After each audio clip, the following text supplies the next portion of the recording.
Well, here we are, folks. It's the last game of the season for the high school hockey campaign 2016-2017. We're going to play the state Class AA tournament right here from the XL Energy Center in a Great White North shootout featuring the Moorhead Spuds, who are really sick of the Grand Rapids Thunderhawks. They've been playing each other since they were kids for eons, and it's been a back-and-forth affair with really nobody gaining advantage, so I'm expecting we're going to see more of the same here tonight.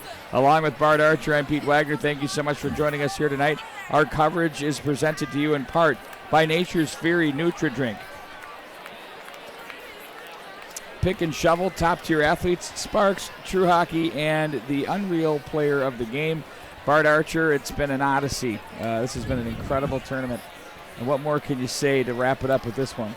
Well, Pete, we've been doing this for quite a long period of time, and I think that this tournament stands unique in a lot of different fashions, but I think just the goal differential is the thing that really jumps off the page. Many games have been decided by one goal or in overtime, but it's really been an exciting tournament top to bottom, front to back. There really hasn't been a clunker in this tournament, and it was a wide open field, relatively speaking, coming in, and look at who we have in the finals. Two teams that for Grand Rapids, their 15th appearance in the tournament, haven't won since 1980, and the Moorhead Spuds in the 16th visit to the tournament in St. Paul, nary a championship. So, whether it be 37 years without a championship or the length of the program, something's going to give tonight. It's pretty exciting, and the anticipation is growing and growing closer we get to the drop of the puck.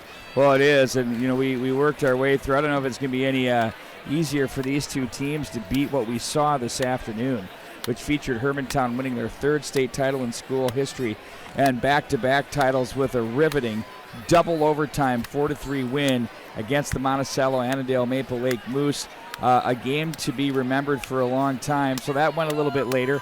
And then we had the third place game that featured Eden Prairie winning in the theme of the weekend, overtime. Yes, indeed. That one by a score of 3-2.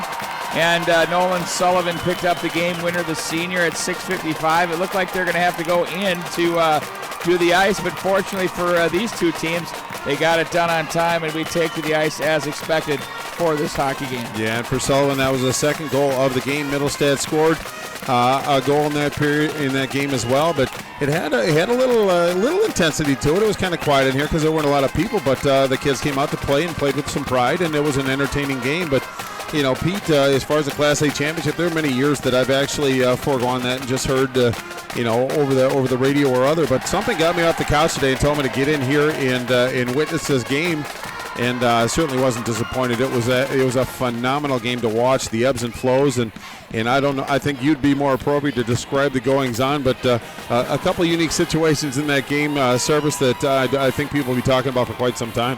Well, indeed it will be. And taking a look at this, the Grand Rapids Thunderhawks enter this game as the fourth seed in the Section 7 AA. And I talked to Jim Hoy from Puck Heaven. And we had talked to, he's Mr. Statistician. He knows it all, Bart. He's a great resource. I asked him what the lowest seed, and Brian Zolman, the owner of Let's Play Hockey, asked me that this morning in a tweet or a text. We were kind of chatting back and forth.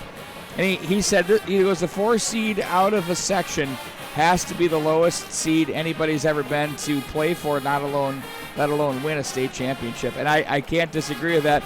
When I said that to Jim, he said, I think that sounds about right, but I'll confirm. So we're going to go unofficially. Right. A number 4 seed in the Section 8, that means there's 3 teams in that section they believed were better. That's how deep that section was in the 7AA. But this Moorhead team is young. They're talented. They're balanced. They've got great goaltending, as do the Grand Rapids Thunderhawks. I think if you take Zach Sastikal out of the equation, that's an Eden Prairie win. You're probably right, actually. But he had 47 saves last night, only gave up 2 to the juggernaut we know as Eden Prairie, but he's obviously a driving force why they're playing tonight. Let's send it downstairs to Jim Carroll for the entire rosters as we'll meet every player of the championship game.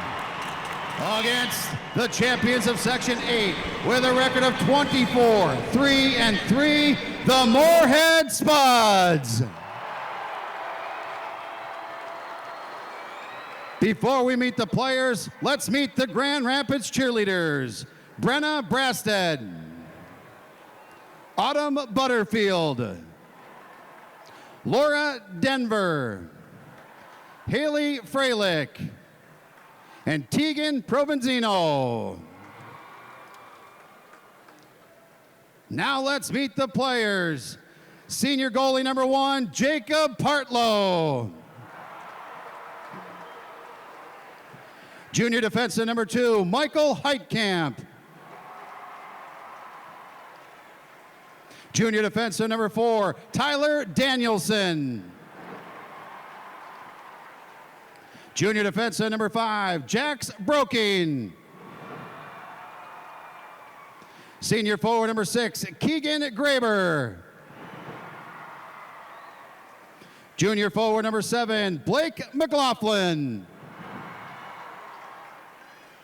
Junior forward number 8, Gavin Hain.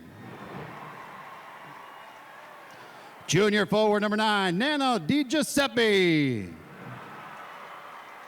Senior forward number 10, Jack Burnson. Senior defenseman number 11, Drake Anderson. Senior forward number 12, Patrick Mulvihill. Sophomore defenseman number 14, Cam Jagger. Senior defenseman number 15, Jack Bowman. Senior forward number 16, Connor Steffen. Senior forward number 20, Micah Miller. Sophomore forward number 22, Anthony Del Greco. Junior forward number 23, Evan Mishke. Senior defenseman number 24, John Stampahar. Junior goalie number 30, Gabe Holum. And junior goalie number 35, Zach Stayskull.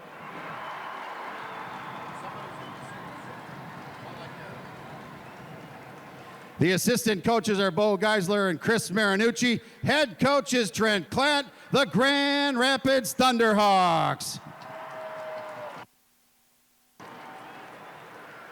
Now let's meet the Spuds. Senior defenseman number 2, Carson Kazabud. Senior forward number 3, Matt Herbranson. Sophomore forward number 4, Isaac Heckemeyer Howe. Sophomore defenseman number 5, Ethan Frisch. Junior forward number 6, Carter Rancliffe. Sophomore forward number 7, Nolan Westra. Junior forward number 8, Landon Overbo. Sophomore forward number 10, Kyler Clevin. Junior forward number 11, Cole O'Connell. Junior forward number 12, Parker Dronin. Senior defenseman number 13, Carter Howell. Senior forward number 14, Sam Ensign. Senior forward number 16, Jacob Holtgrew. Junior forward number 21, Jack Stetz. Junior defenseman number 22, Parker Larson. Junior defenseman number 23, Carson Kavalabog. Senior defenseman number 24, Jake Beatty. Junior forward number 25, Ryan Stafford. Junior goalie number 30, Lance Leonard. Senior goalie number 31, Thomas Klein.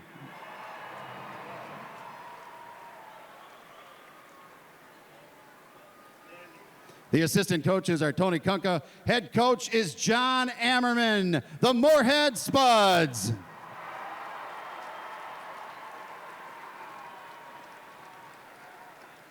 Here at tonight's game, officials on the lines, Rico Guzman and Joe Oberg. Your referees are Jerry McLaughlin and Brett Klazlowski. Ladies and gentlemen, at this time, we ask you to please rise. Please remove your caps and join the Moorhead Band under the direction of Pam Redlinger in the playing of our national anthem.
Who's at the home of, Bart Archer? It's the home of Let's Play Hockey. Indeed it is. And the Expo, great weekend just wrapped up thanks to all of the phenomenal vendors. Brian Zolman, the owner, was yeoman's like and getting it done and making it happen. Incredible stuff.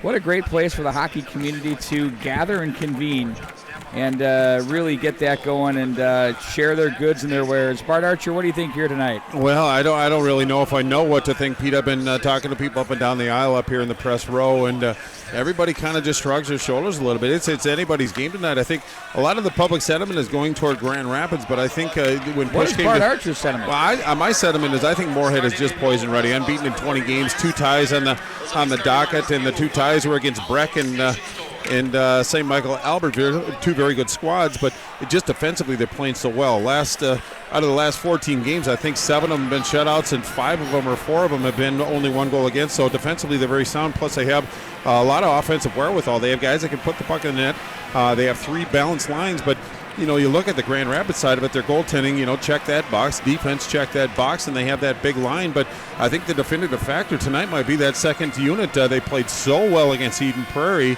and if they can continue that level of play, it's going to be awful hard for Moorhead Spuds to gain their first title. But it's going to be an up-and-down game. But it's one of those games where you have to be absolutely puck responsible. You have to play intelligent.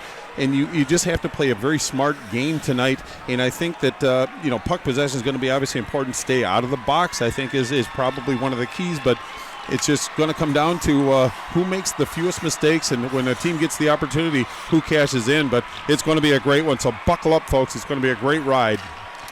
Indeed it is. And Bart Archer is here to bring it for you tonight. Here we go. As we're underway. Back into the Grand Rapids zone. They've had their road oranges on the entire weekend. Coming in as the number 5 seed of this tournament.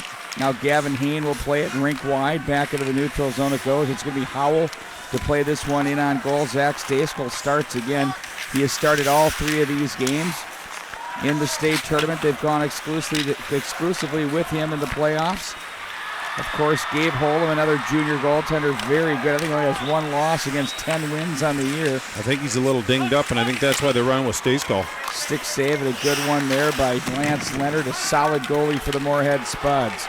They'll work it back up through center. That was for O'Connell. That failed to click, and icing will be your call with 16:10 to go in the period. Well, Pete, I think one thing that's very important for Coach Strand-Kled is Michael Heitkamp appears to be in the lineup, and Gavin Hain is in the lineup, and they don't look any worse for wear. Both of them got kind of dinged up early in last night's game, and they're 2 very prominent figures on this team, so it's good that they're back out on the ice. You want to have all your horses to run this race, and it looks like both teams are very healthy.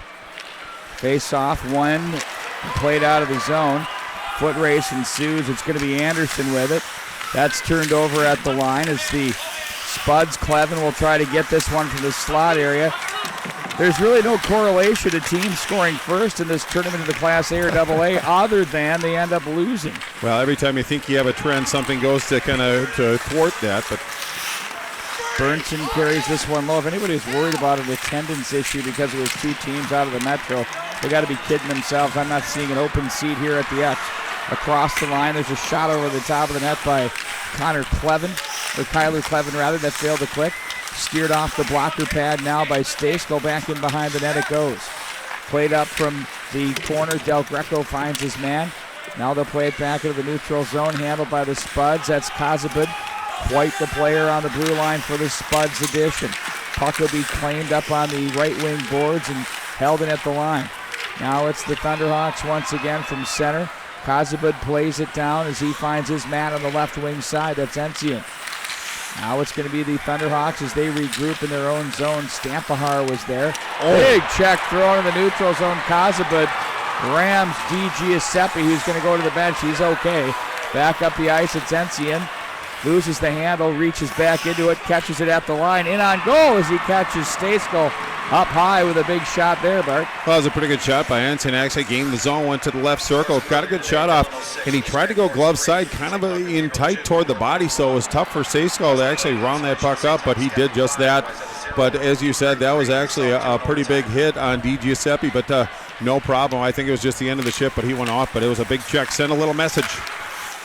Shot from the right point, or left point rather, from Larson, that misses the mark. And now it's going to be Stetz with it. Headman's for O'Connell. He's out there with Rancliffe. This line is pretty sturdy. Now it's Anderson who's hit by Rancliffe. He's a slick, skating, impressive, skilled player with great hands. Now it's going to be Micah Miller across the line. Blocker pad saved by Leonard. Bumped off the boards to center.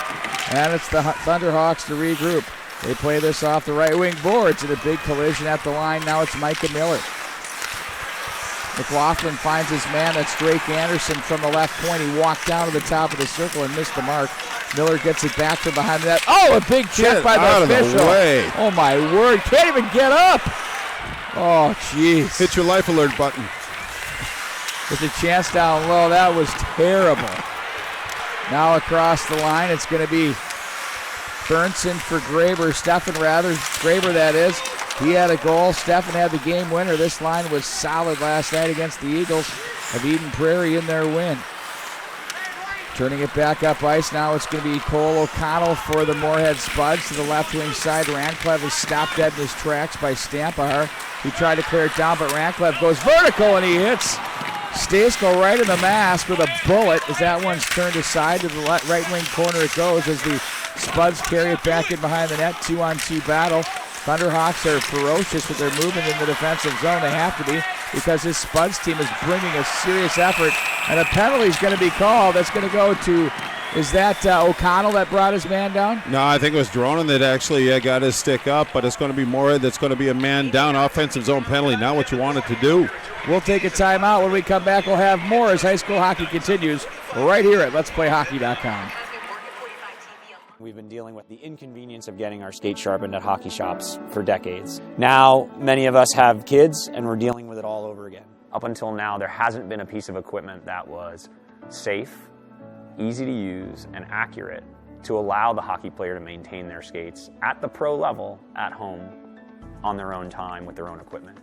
The Spark Skate Sharpener delivers to every player a piece of equipment that allows them to maintain their skates at peak performance every time they get on the ice. If you don't have confidence in your skates and the edges that you have, you're not going to play the game that you're capable of playing. When I first heard home skate sharpener, yeah, I've heard of that before. You know, it's too hard, it's too big, it's too messy. All those things that I thought about when I think about skate sharpening at home, that's not what this machine is. You push a handle, you stick your skate in it, you push a button, and 2 minutes later you have a sharp skate. I think that it's just one of those things that people have lived with till now, because there was no other solution. To me, I think this is exciting because it changes all of that. We've taken the existing grinding technology that was out there and packaged it to be really a consumer product and a friendly product that's easy to use. It has sliding guards that make sure that the skate is properly clamped.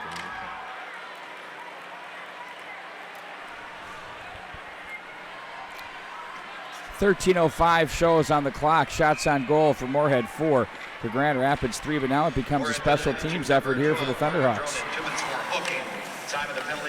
On the power play now, it's Hain for the Thunderhawks, down low to the goal line. Right corner, McLaughlin to Hain. Miller slips that one over the top of the goal. Gathered in by Stampahar from the left point. Now it's going to be Miller down along the line. They look for some little feed there to the slot area. Nothing doing there for McLaughlin. Now it's going to be Hain up for Stampahar, who walks to his right, then plays back to his left. Snapshot hits Hain. He gets spun around off the puck, and it's going to be cleared to safety back up into the neutral zone. Boy, great effort by Stetz to clear that puck. He had to reach out and chip that puck out of the zone. Trying moment for the Spuds. They survived. Stampahar outlets right wing side. Now it's going to be played back up the right wing. And finding an opening and sending it the length of the ice is Parker Larson for the Spuds. Stampahar will regroup with 1:05 to go in the power play. Miller is wedged off the puck by Kozabud as they'll go 2-on-2 from the right wing corner. Kozabud carries it, one hands it behind the net, finds his partner. Carter Howell, very underrated, solid defenseman here on this edition.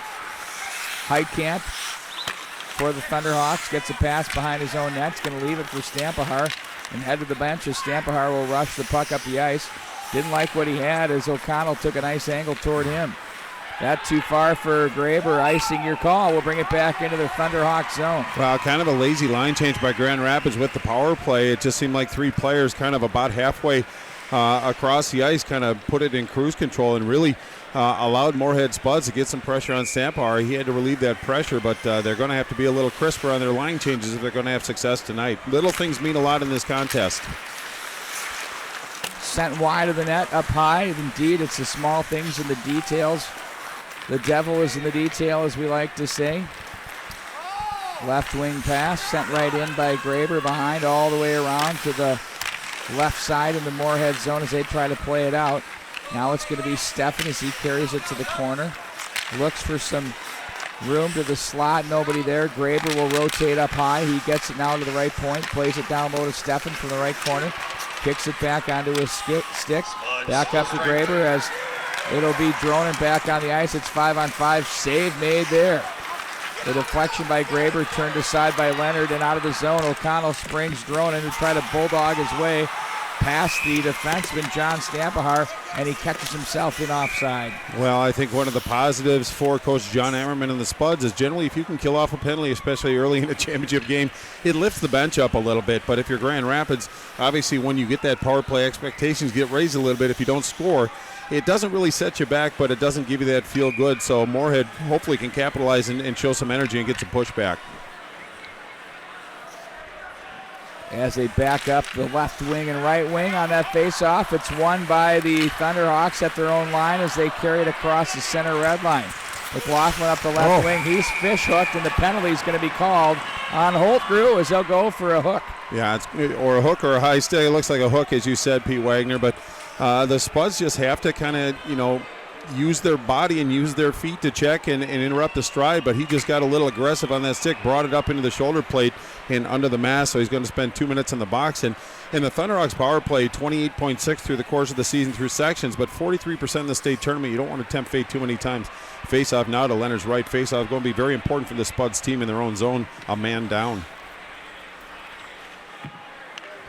Like to see a little more energy out of the Thunderhawk power play than we saw in that last one.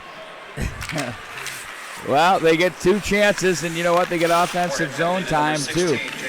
But you got to give the Spuds a little bit of credit there as they didn't give them much room to work.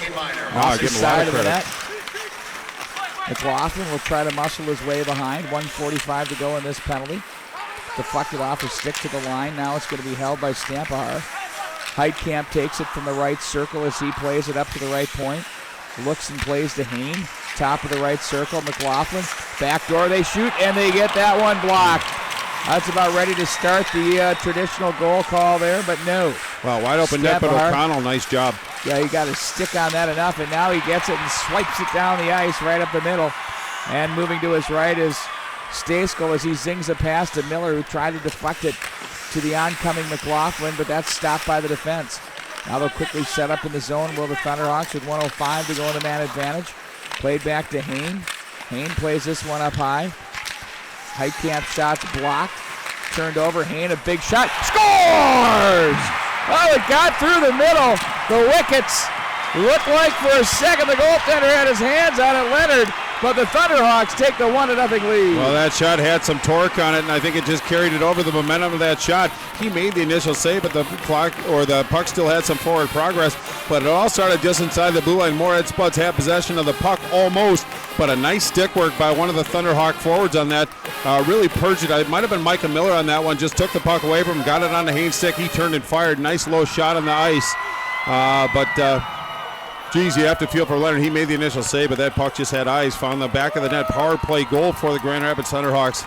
Midway through this first period, they draw a 1-0 lead. Well, one thing you can't do is have a special teams fest if you want to win a championship, and taking 2 penalties within the first 5 or 6 minutes of a game is probably not the best thing to do, and we'll see if the Spuds can get that back under control.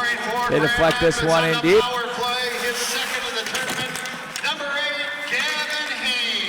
Short side shot in on goal by Hinkenmeyer Howe, with it stopped by Stayskull. 7:26 the time of the goal. Grand Rapids leads 1-0 on the strength of the Hain power play goal. We'll be back with more right after this. I'm Jason Withy. I'm from Pacific Rink. I love hockey. You know, a couple years ago, I had this idea for a bag. It came out of frustration. I had 4 bags in 2 years. I was sick of it. So I said, well, screw it, I can design a bag. So I talked to some of my teammates, I talked to players, and I came up with what I think is the ultimate hockey bag. We set out creating 2 bags. The player bag was designed for players, by players. We didn't take any shortcuts. I wanted to make sure that this bag would last you a long time. The Pond Pack was designed for coaches, parents, refs, the outdoor player, basically anyone that doesn't need to bring their entire bag of equipment. One of the great things about this bag is it looks like an everyday rucksack with hockey functionality. So when you're not on the ice, you can use this bag for everyday life. Each of our bags comes in 3 awesome colors: black, red, and navy. We love hockey, and we believe we've created the ultimate pair of hockey bags. You've been playing since you were a young kid. You've developed a passion for the game. Now you're ready to take your next steps. With top-tier athletes, you can easily build a website to promote your talents to scouts and coaches. With profile information, beautiful stats, photo and video galleries, you can showcase your skills. There is no coding involved, and it is super easy to set up. Start today for free.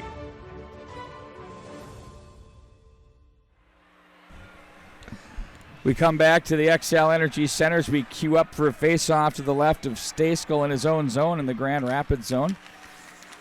Radcliffe off the draw. Oh, he had a look at the goal, and now it's going to be Kazabud. Plays it back over to Howell. Down low. Radcliffe is there. Fights off a would-be checker. Poke checked at the line. Hain was there, and going to be handled now by Kazabud as he looks to angle a pass. Radcliffe gains some territory. Plays it to the right wing side. That took Stets a little bit by surprise, but still handled it. Cycles it back down low for O'Connell, looking for Radcliffe. Nice response here after the goal by this line for the Spuds. Hain with it, gains the line. Where they had a straddle, they did. Stick save by Leonard, turns it aside. Howell chips off the boards, but picked up at center and sent right back in behind the net. Kazabud with it. Walks to the left wing side. Radcliffe has it, finds an opening, goes far side to the corner, picked up by the Thunderhawks. Heitkamp's pass misses the mark, but walking right into that up high from the middle of the ice to the right wing was Burnson. He turns it over, though. It's sent right back in. Heitkamp rings it around for Steffen. The big frame reaches for it. Loses the handle near the blue line. Now it's Graber with it across the line. Watched by Fritsch. Poked back into the corner by the Spuds. And it's going to be Burnson with it. Burnson is bothered on the play. Holtgrew was there. Now it's going to be Dronin checked. Jumping through a check was Holtgrew in front of the bench area. As they'll make the change, the Spuds will jump right off the bench. Little move at the line there. That's Westra. And now it's going to be controlled. Oh, the best check of the game. 2 Spuds run into each other. Wow. Kazabud and Larson. That was great, Bart.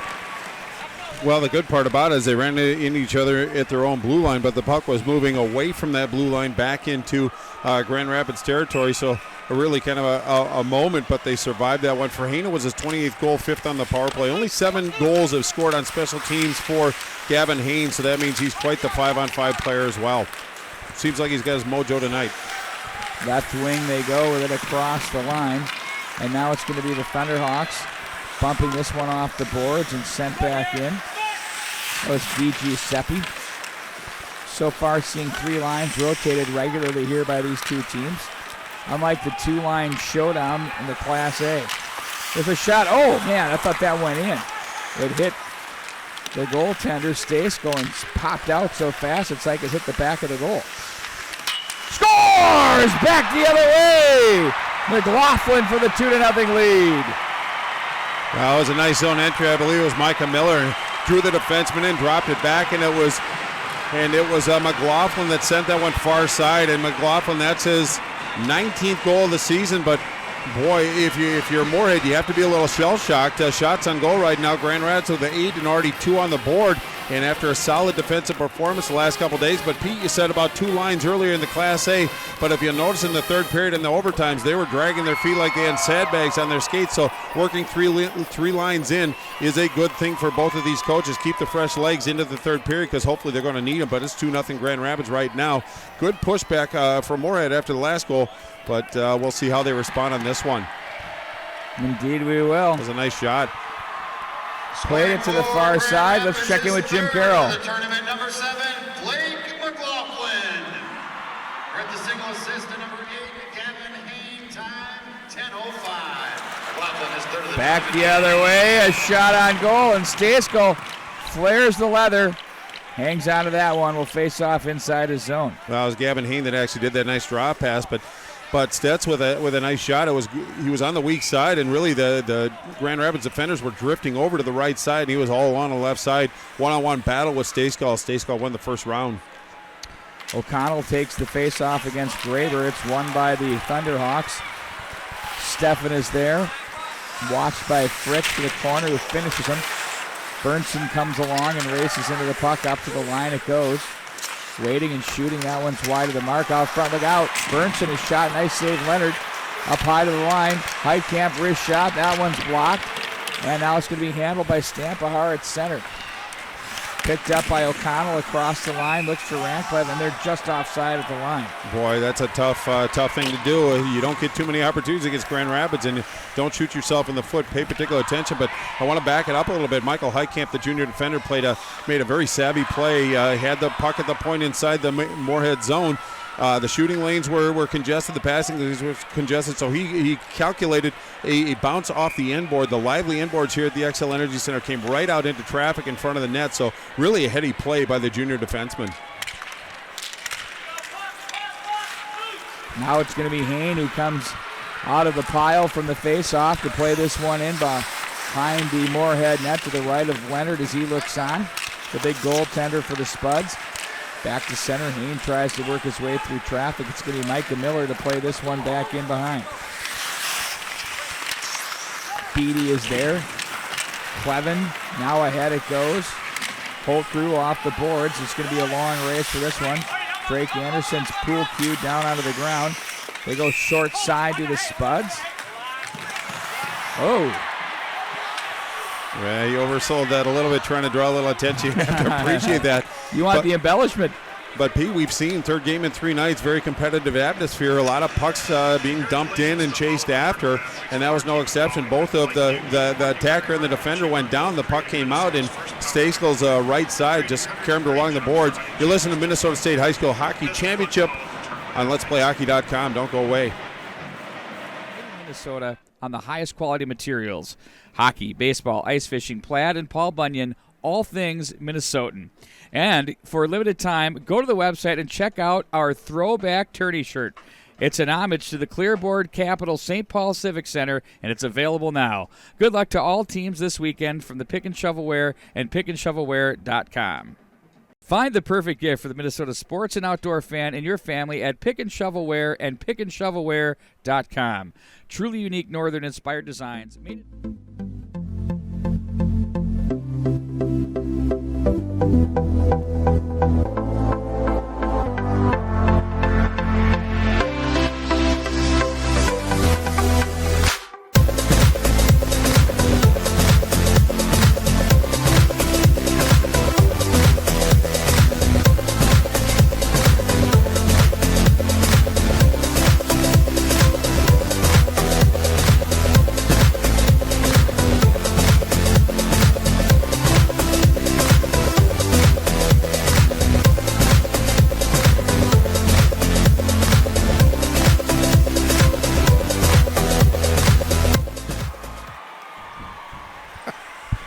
the Moorhead Spuds have had themselves a couple of scoring chances, and when they have, the difference in the Eden Prairie game was Zach Stacekel, and he's showing it again here tonight in goal for the Grand Rapids Thunderhawks. Boy, is he a good one. Yeah, it's got to give his team confidence, too. If they have a breakdown or make a faux pas or something like that, they have that last line of defense, and they have a lot of confidence in them.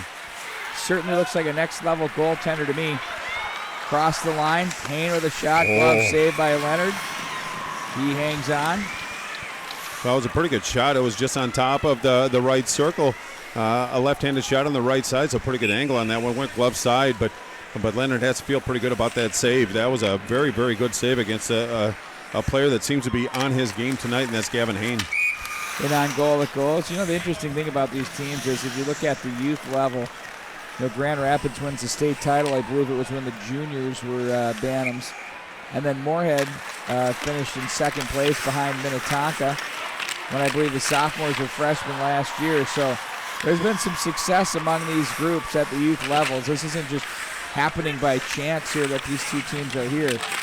And not many of us are surprised at all. Absolutely, and they only have 7 seniors rostered seniors on each roster, so they're going to be a force for at least a year or two to come as well. Wrist shot, a lot will be dependent upon what a guy like McLaughlin does. Sure. If you get pressure from the University of Minnesota to go play junior hockey, they might. If he goes, then does Hayne go? You know, those kinds of things. So sure. Does Stacekel go? We'll watch. Always those variables. Backdoor pass from the high point that's blocked by Hickenmeyer-Howe. A nice feed by Ranklev, but now it's back the other way with the Thunderhawks. Wrist shot in on goal. Played down by the Thunderhawks again. McLaughlin is there.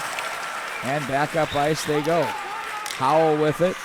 Up the middle. Plays it to the right wing side for Herbranson, who tries to play it to an open wing. Big framed winger. Shot poked out of there with the stick. Nice stick save by Stacekel. As the Spuds keep the zone. Ooh, just barely. Oh, no, they didn't get it. They're going to have to bust back out of the zone. Retouch. And watch as the Thunderhawks get the freebie out of the zone. Here they go up the line. It's going to be Graber. Shovels it through the slot area. Nobody home. 3:47 to go. Back into it. It's Herbranson. Misses the handle. Oh, nice pass down low. They nearly found him. A terrific feed by Ancien. Now they're going to play it from up high on the right wing side. Down the wall it goes. Picked up by the Thunderhawks. Top of the left circle. Graber off the boards. Bumped again. Now it's going to be turned up ice. Oops. Mishandled there partially. And now it's going to be D.G. Seppi along the line. Off the boards. Racing into a puck. It's Fritz, the defenseman. Gets outside. Plays it toward the goal mouth area. He was chopped down nicely there by Heitkamp, who cut off his angle to the post. Back from the corner it goes. Nice little play there to get some body positioning by the defense of the Thunderhawks. Fritz fakes the shot. Instead plays it down the corner, and that misfired with his intended receiver. Now a long shot. Ooh, that was fought off by the chest pad. Look out. Whoa. Goodness gracious. They nearly had too many men. Did the Thunderhawk, or the Spuds. Going to the bench was Fritz. Jumping on was his next guy, and the puck went right by him, and he had to jump back off. It was a little dicey there. You don't want to give them 3 power plays. No, those are the little things that you have to. Even line changes are very amplified in this game. And it's Leonard that covered that puck harmlessly coming into his zone. But you're right. I mean, it's been a couple soft line changes by the Grand Rapids Thunderhawks, and one on the Spuds, kind of a trying moment, but they survived. But faceoff's going to be to Leonard's left. 2:23 left in this first period. Grand Rapids holding on to a 2-goal lead. Faceoff win, sent wide of the mark. The big Karam played to Stetz. He's stopped there on the play. McLaughlin walks up the left wing boards, turns and plays it, tries to get it to the defense. That was Drake Anderson. O'Connell is there, wins the battle, races to the right wing side. The left-hand shot blocked. Nice play by Bowman. Back up to center it goes. It's going to be McLaughlin. Oh, inside out goes McLaughlin from Micah Miller, who fed him that pass. Now the check is thrown to the corner. Ranklev races away from traffic, tried to make a move, lost the handle, and it's picked up by Kozubik. Dropped the pass intended for Ranklev, but that was right on the stick of Hayne, and they played it ahead to McLaughlin. He loses the handle, sent right back into Thunderhawk territory. Now it's Stampahar from the right wing and center. His pass is picked off. Stick lifted by Westra. He loses the handle, and it's sent right back in by Heitkamp. Leonard sets up behind his own net for Beatty. Plays it back to Fritsch in the left corner. Spuds out of the zone, left wing side, across the line offside by about 3 days. Yeah, only by a lot. But really efficient zone exit by this Moorhead Spuds. A little misdirection, and then just came out very, very clean. Very important situations in a game like tonight is just getting out of your zone. Get into the neutral zone and let things happen, but very calculated, deliberate zone exit, but just snuck in before the puck. Got to stay on side. It's, of course, the 8th All-Northern final in state tournament history, which dates back to 1945. Last one, I think, 2007. Correct. I believe that was Roseau. 1 minute remaining in the first period. 1 minute. Sent back in behind the net. Beatty is checked on the play. Steffen comes away with it. Plays it down to the slot area. Carried out of the zone. Boy, the Spuds have really picked up their game since they fell down by 2 goals. In on goal. Covered up there by Stasko on the follow-through. Well, that's kind of a byproduct of getting out of your zone efficiently. If you can get out of your zone efficiently and get some speed through the neutral zone, Grand Rapids playing a little soft at their blue line. They're giving their zone away, but once it gets push come to shove, Grand Rapids defense tightens up. But they're giving Moorhead an opportunity to get the zone. Moorhead just got to do something with it and get some pressure on Stayskull. Just 40.9 left in this first period. Offensive zone face-off for the Spuds. Good time to put some pressure on the Thunderhawks. Got to win this draw. Well, truth be told, in all of this part, Archer, no lead has been safe in this tournament. 2 or 3 goals. I mean, if you're down by 2, you're winning the game. It's pretty much it's happened almost every game. Well, I think you brought up a good point in that last game. That who was it? It was some team that was up by 3, and then they gave up 3 goals, and they're in a tie game. But it felt like they were down by 3 because their dauber was so low. So, you know, don't get down if you're a couple goals down. You're just a couple shots away. But it's amazing how it can impact you emotionally. Played back behind the net. O'Connell finds Ranclev. Played it up to the line. Nice job to keep that alive by Kozubin. Really good lateral movement and reach. Ranclev with 1 second. Plays it back in behind the net. That's going to do it for the first period. The Grand Rapids Thunderhawks tally twice and lead the Moorhead Spuds by a score of 2-0. We have a great hockey game. Shots on goal read 13-8 in favor of the Thunderhawks. Yeah, in fact, I think the better opportunities were by Grand Rapids, but there were a couple of chances for this Moorhead Spud squad. If you're Coach John Emmerman, just settle the kids down. They're just 2 good shots away, and they played a pretty solid period. They just have to be a little bit more stout at their own blue line and defend. It just seems like they're playing a little soft as well at the blue line. If you're Trent Klatt, you have Gavin Hain with a goal. You have McLaughlin. So 2 of your big 3 hitters on this team are already on the score sheet in that second line. Looks like they came to play again tonight. So the second period should be a fun one. Don't go away. We will start the second period in about 15 minutes. More to come right after this on Let'sPlayHockey.com. What a hockey game, folks. We're between the periods. Once again, another Let'sPlayHockey.com game of the week. And we're joined by top-tier athletes, founder and owner Kyle Johnson. Kyle, thanks for joining us here this evening and this afternoon, depending upon when these games are playing. But I got to say this. You have got one heck of a business that you've put together called Top Tier Athletes. It has a lot to do with player recruitment, placing them at the next levels, and those kinds of things. Can you tell us a little bit about what you're doing? Yeah, Pete. Well, first, thanks for having me. I really appreciate it, and I'm excited to get into the hockey arena here. So, the product I put together was really initially for my son. I have a marketing and web development background, and my son, who is actually a soccer player, is looking at going to the next level and playing in college and beyond. And I wanted to come up with a solution for him to be able to market himself to other colleges, other coaches, recruiters, and didn't really see a very viable solution out there. I've used a number of different services, and they just really weren't what I was looking for. And again, I want to say this, I come from a marketing background, so I'm a big visual guy. So a real key thing to me was to create a product that was like, if you were to go to a marketing agency, this is what you would get. You would get a very high-end, very visual product. And when you look at a lot of the other products out there, you just get a very templated system. It looks pretty old. I mean, it looks like websites of the, early 90s.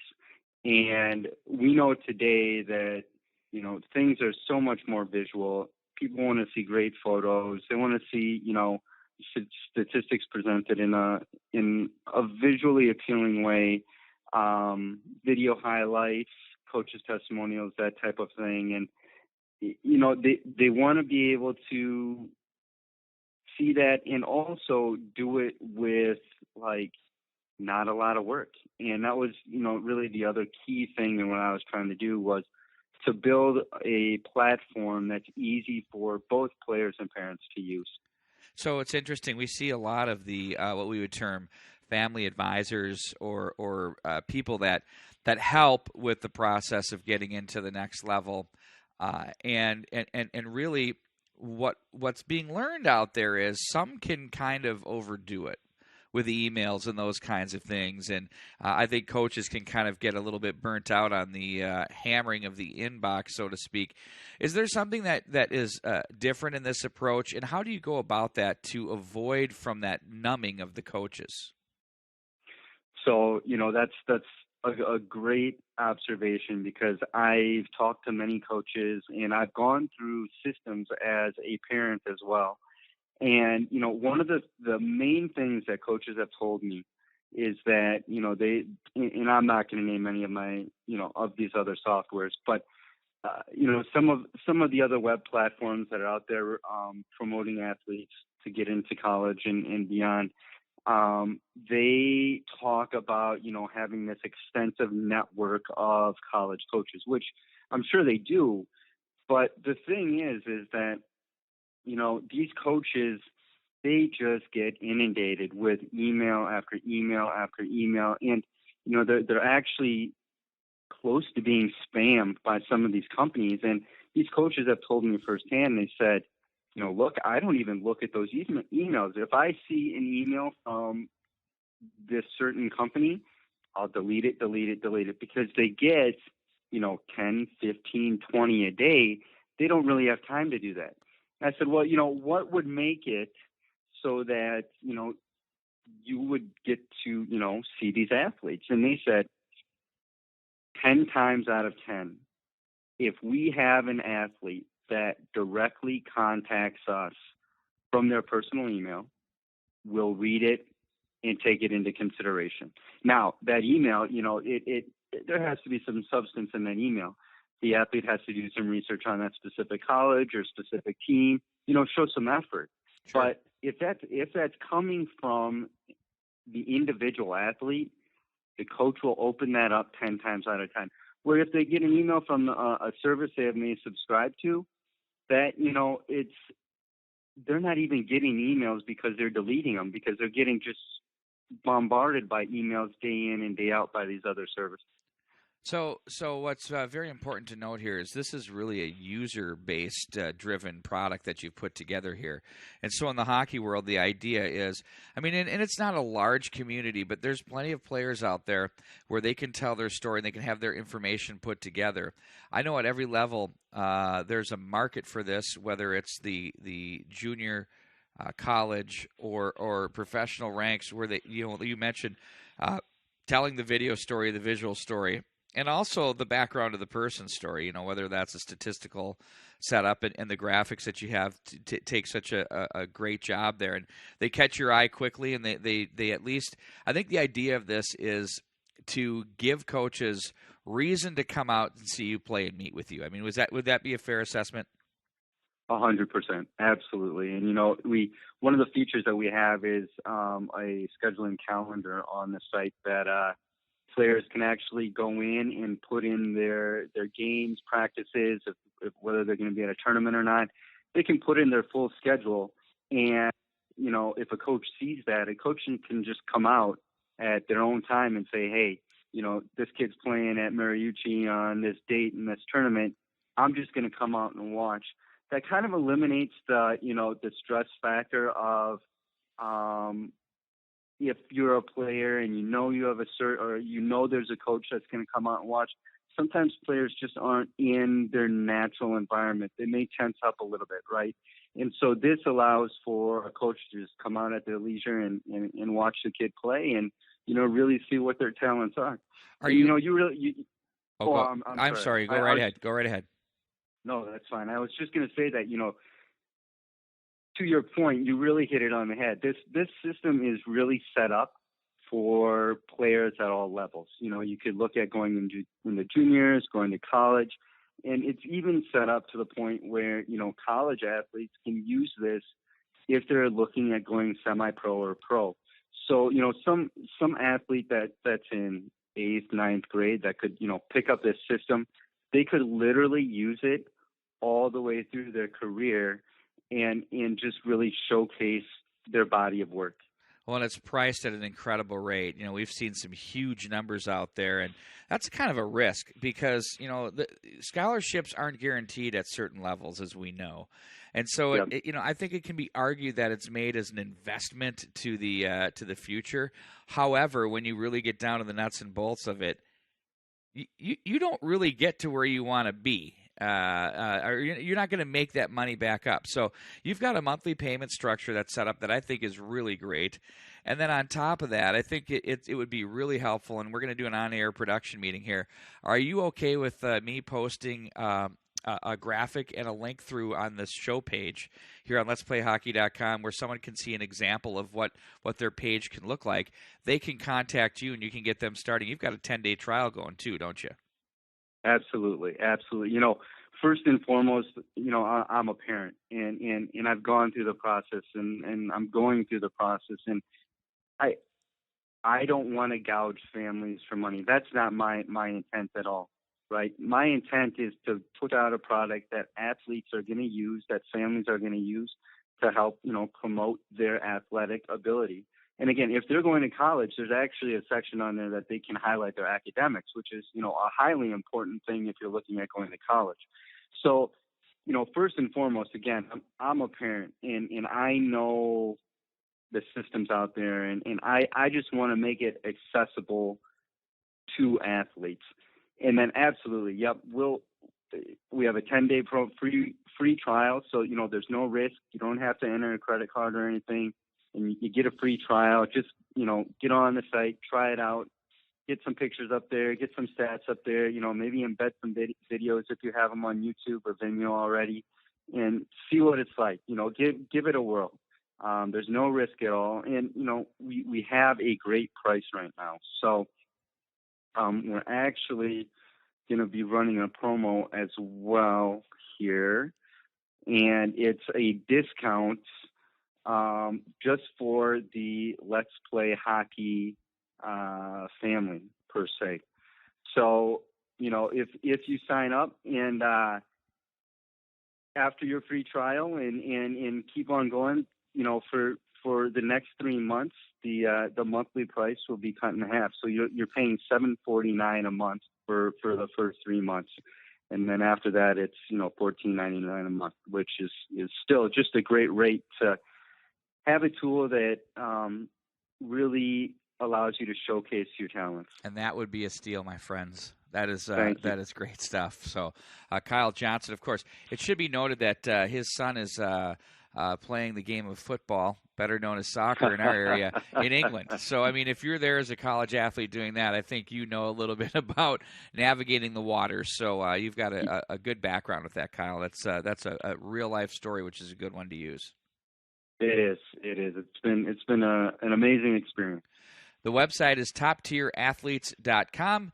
His name is Kyle Johnson, owner, founder of Top Tier Athletes. Thanks a lot for joining us, and good luck to you the rest of this summer, and we appreciate your product. It's a great fit for what we're doing here at letsplayhockey.com. Thanks, Kyle. Perfect. Thank you.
I'm Jason Withy.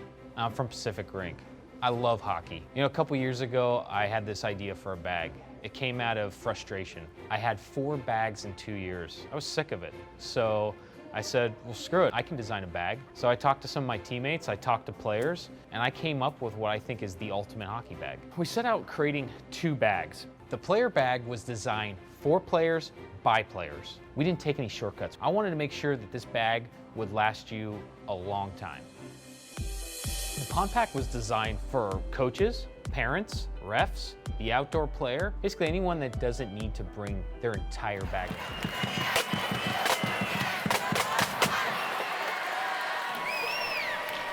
Welcome back to the XL Energy Center along with Bart Archer. I'm Pete Wagner.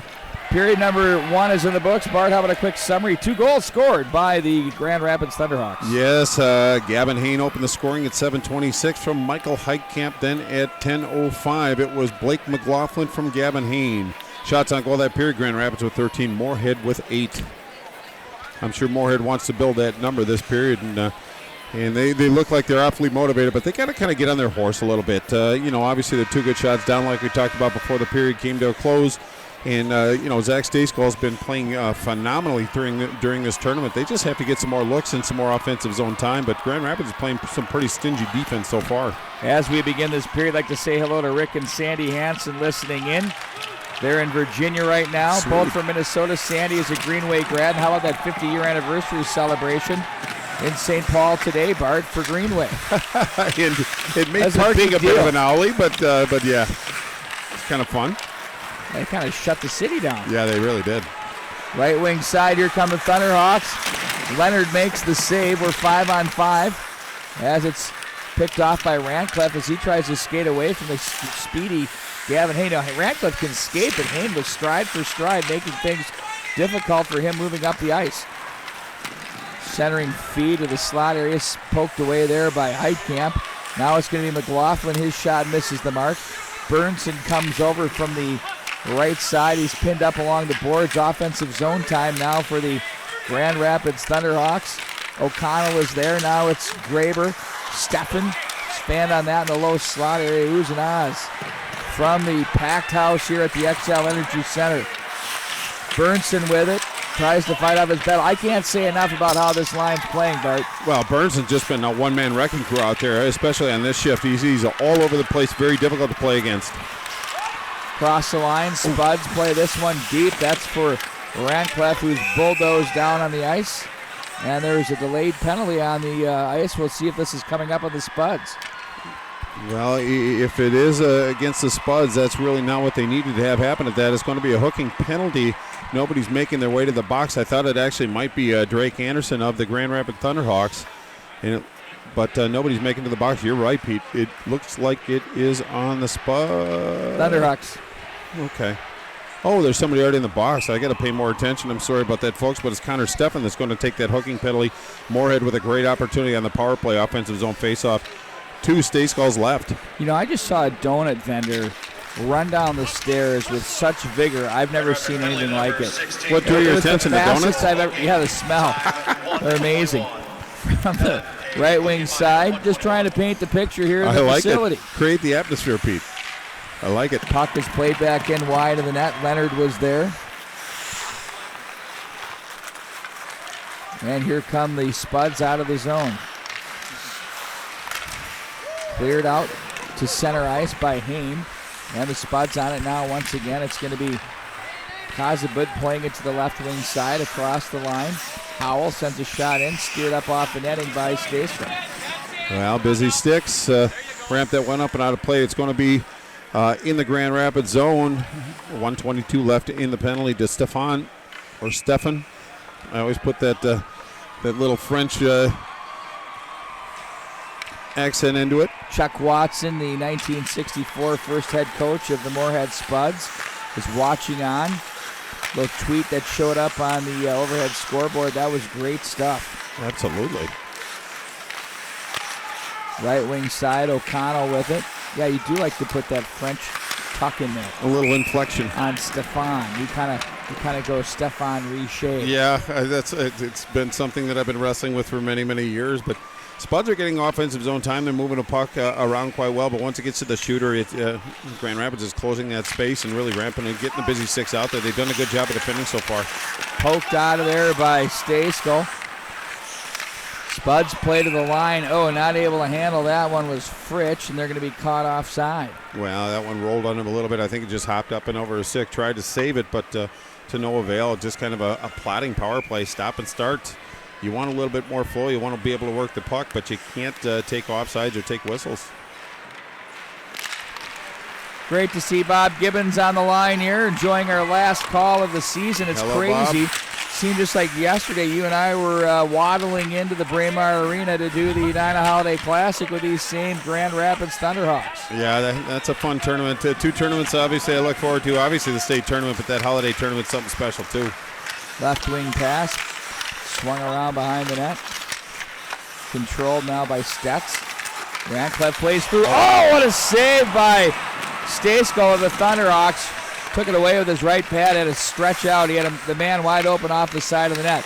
Now they look for Rancliffe as they try to angle one through the slot area. And it's back into the corner for Rancliffe again. He'll walk up to the top of the circle. O'Connell now from the right point. Rancliffe finds his man. Down low, Howell. Stayskull down, crossbar and out. Leafs play on. Now it's going to be O'Connell again. His wrist shot is blocked by Heidkamp. And the Thunderhawks dodge a bullet. Here comes Steffen. Right into the turnbuckle between the benches for O'Connell with the check. Back in on goal. Leonard stick save. Now Rancliffe is going to gain the line. 5-on-5. They cut to the middle. Rancliffe's open. Shoots. Saved by Stayskull. The guy is looking virtually unbeatable here at St. Paul in the XL Energy Center. And that was a great opportunity, too. Pass good save. To the oncoming Anthony Del Greco. Failed to click. And now up the right wing side. Now it's going to be Holtgrew with it. Bothered by Anderson. Ain comes away with it. Plays it to the right wing side. Spuds pick off at center. Kozabud plays it down the wall on the left wing side. Now it's going to be Anderson. Turns it over. Literally handed it to Holtgrew, who was kind of surprised. Couldn't handle it. Well, I think it rolled on him a little bit, and he got caught flat-footed. Now it's McLaughlin. Stick handle through the neutral zone. Then it's going to be Holtgrew to poke it off his stick. Howell deflected in. Nice play there to keep it alive for Dronen. Played up the left wing wall. Out of the zone. That was the goaltender Stayskull, and Steffen's going to race. Completely misses the mark. Graber off the bench in the offensive zone for the Thunderhawks. Plays it down the right wing corner. Danielson plays that one in the corner for the Thunderhawks at center. There's a check thrown, and they're going to turn this one back up ice. Stampahar gets away from one man. He's open. He shoots. Oh, he just missed the mark. That was very close, folks. 12:02 to go in the second period. Grand Rapids leads 2-0.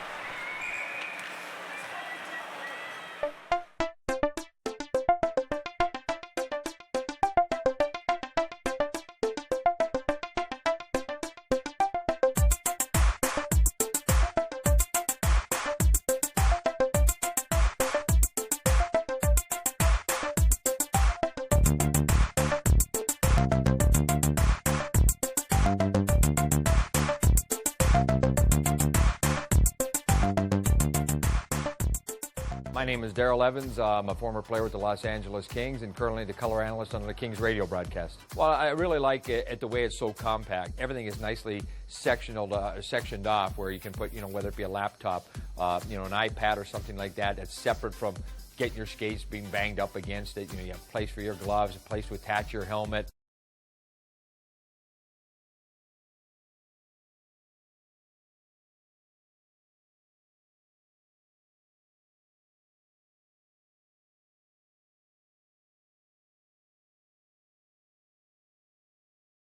Minnesota on the highest quality materials. Hockey, baseball, ice fishing, plaid, and Paul Bunyan, all things Minnesotan.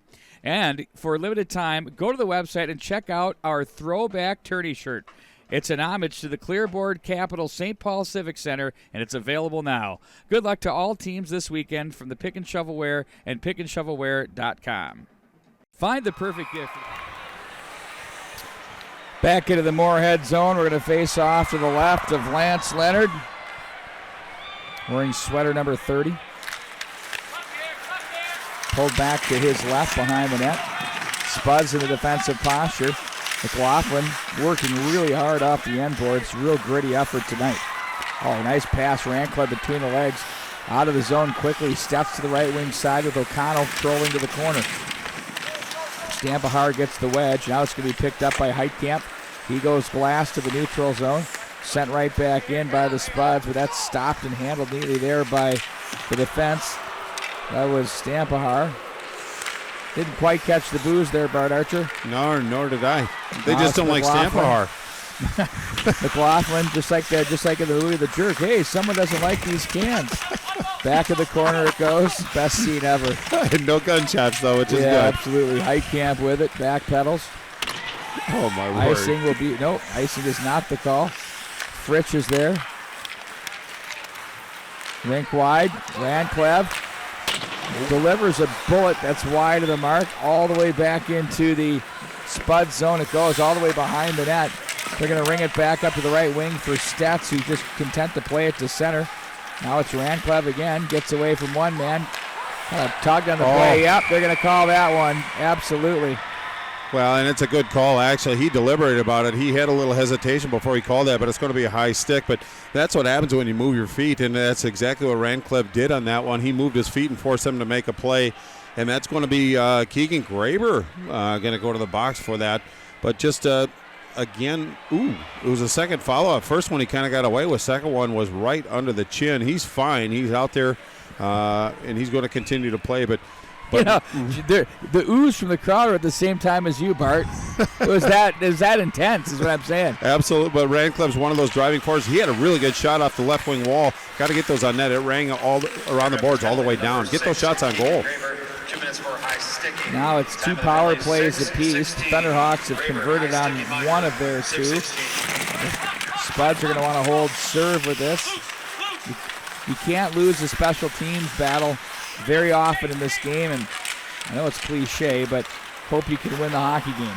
Across the line they go with it. Shot, glove saved by Stejskal. He took that one away from Clevin with a nice shot low to the glove hand side. Well, Clevin was one of the goal scorers last night. In fact, I think he scored the game winner, but that was a pretty good shot, just about a foot and a half off the ice. It had a little velocity on it, but Stejskal, glove save, outstretched, made it look relatively easy. But Rancliffe is one of those players that really is a dynamic forward. If they can get him involved in between the dots and get some shots on goal, that bodes obviously very, very well for Coach Hammerman and the Spuds. Puck is flipped up high in the air into the neutral zone as the Spuds will regroup. Fritsch with it. Sends that in and around up to the right wing side. Burnson can't get the zone. They've got a man, Hain. He can fly. It's open, but too far for him to the corner. Fritsch is there. Leonard pokes it over to Fritsch. He's got to hurry because Hain is all over the place. The future North Dakota. We can't say what we were going to say. Boy, they're getting a good one, I will say that. Absolutely. Fighting Hawk. Now it's played to the left wing side. Across the line they go. Spuds in control, left point. Shot redirect. Didn't get through. Stetz had the deflection. Howell has to reach for that pass. He and Larson man the points. Now it's Rancliffe in front. Nice poke check there by Stejskal to get that out of trouble.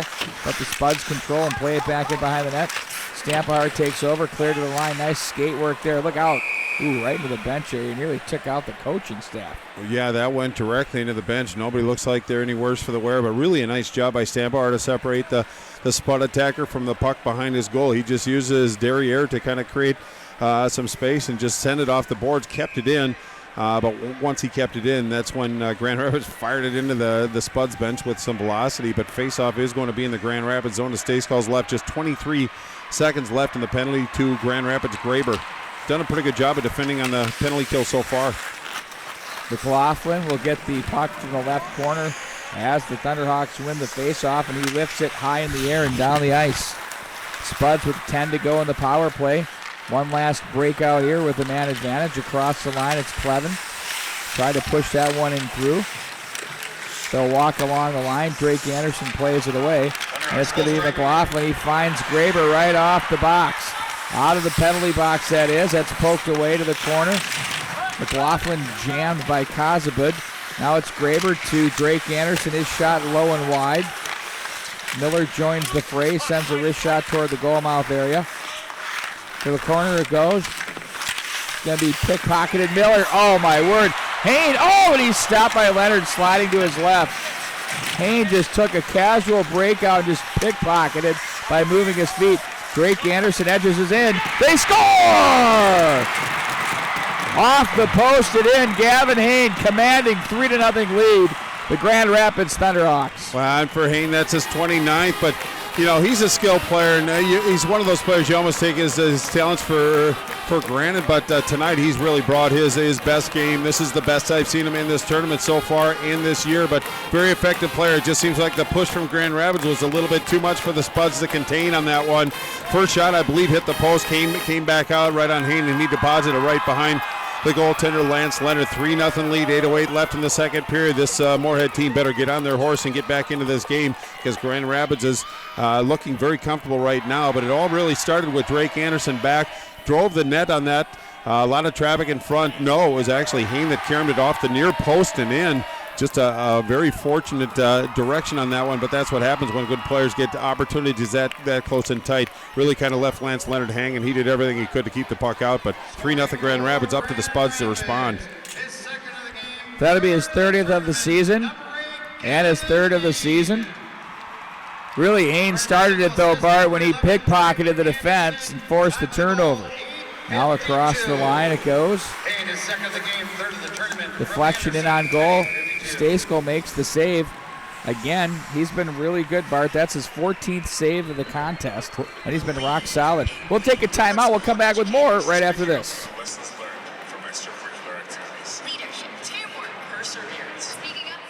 We've been dealing with the inconvenience of getting our skate sharpened at hockey shops for decades. Now, many of us have kids, and we're dealing with it all over again. Up until now, there hasn't been a piece of equipment that was safe, easy to use, and accurate to allow the hockey player to maintain their skates at the pro level at home on their own time with their own equipment. The Spark Skate Sharpener delivers to every player a piece of equipment that allows them to maintain their skates at peak performance every time they get on the ice. If you don't have confidence in your skates and the edges that you have, you're not going to play the game that you're capable of playing. When I first heard home skate sharpener, yeah, I've heard of that before. You know, it's too hard, it's too big, it's too messy, all those things that I thought about when I think about skate sharpening at home. That's not what this machine is. You push a handle, you stick your skate in it, you push a button, and 2 minutes later you have a sharp skate. I think that it's just one of those things that people have lived with till now, because there was no other solution. To me, I think this is exciting because it changes all of that. We taken the existing grinding technology that was out there and packaged it to be really a consumer product and a friendly product that's easy to use. It has sliding guards that make sure that the skate is properly clamped and you can't get your fingers inside there. The only debris generated in our skate sharpener are the small particles of your skate blade. And for that, we collect those into a removable dust tray. And in addition, we have a HEPA filtration system. So it's very clean and it can be used throughout the house. It's the last piece of equipment that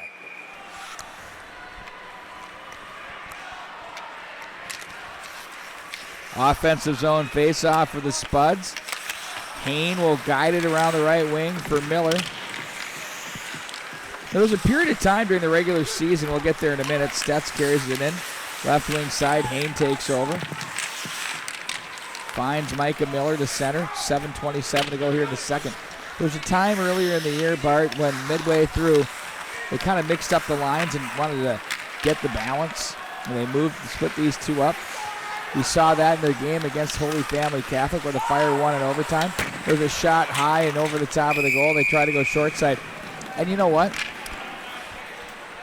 They started losing hockey games. They went back to the big three, and here they are, period and a half away from a title. Well, and I can even give you a second example. When we went up to Heritage to cover the Duluth East game against Grand Rapids, they had was Heitkamp and Anderson that were suspended for those games, and they tried putting Hayne back on defense, and that team just looked discombobulated. We know how talented they are, but they just looked very, very pedestrian in that. But Trent Klett's done a really good job of getting the ship right again. But the kids are involved, and they're subscribing, and they're committed. Burnson up the right wing side. You're right, though. Anderson, Heitkamp involved in an altercation after their game with Hermantown. It showed how valuable they were, I'll tell you. Well, it's as time expired, but there's a totally, really listless effort from the Thunderhawks. They looked confused, and I thought there is no chance they're coming out of this section.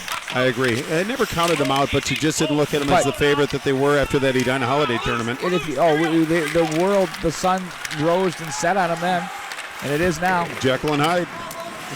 Moorhead team's giving it a good game, though. They're rock solid here in all components and phases of the game. Yeah, they just got to find out a way to solve Stejskal. Absolutely. They haven't wavered a bit. The effort is there. The forward push is there, but they haven't solved the riddle named Stejskal yet.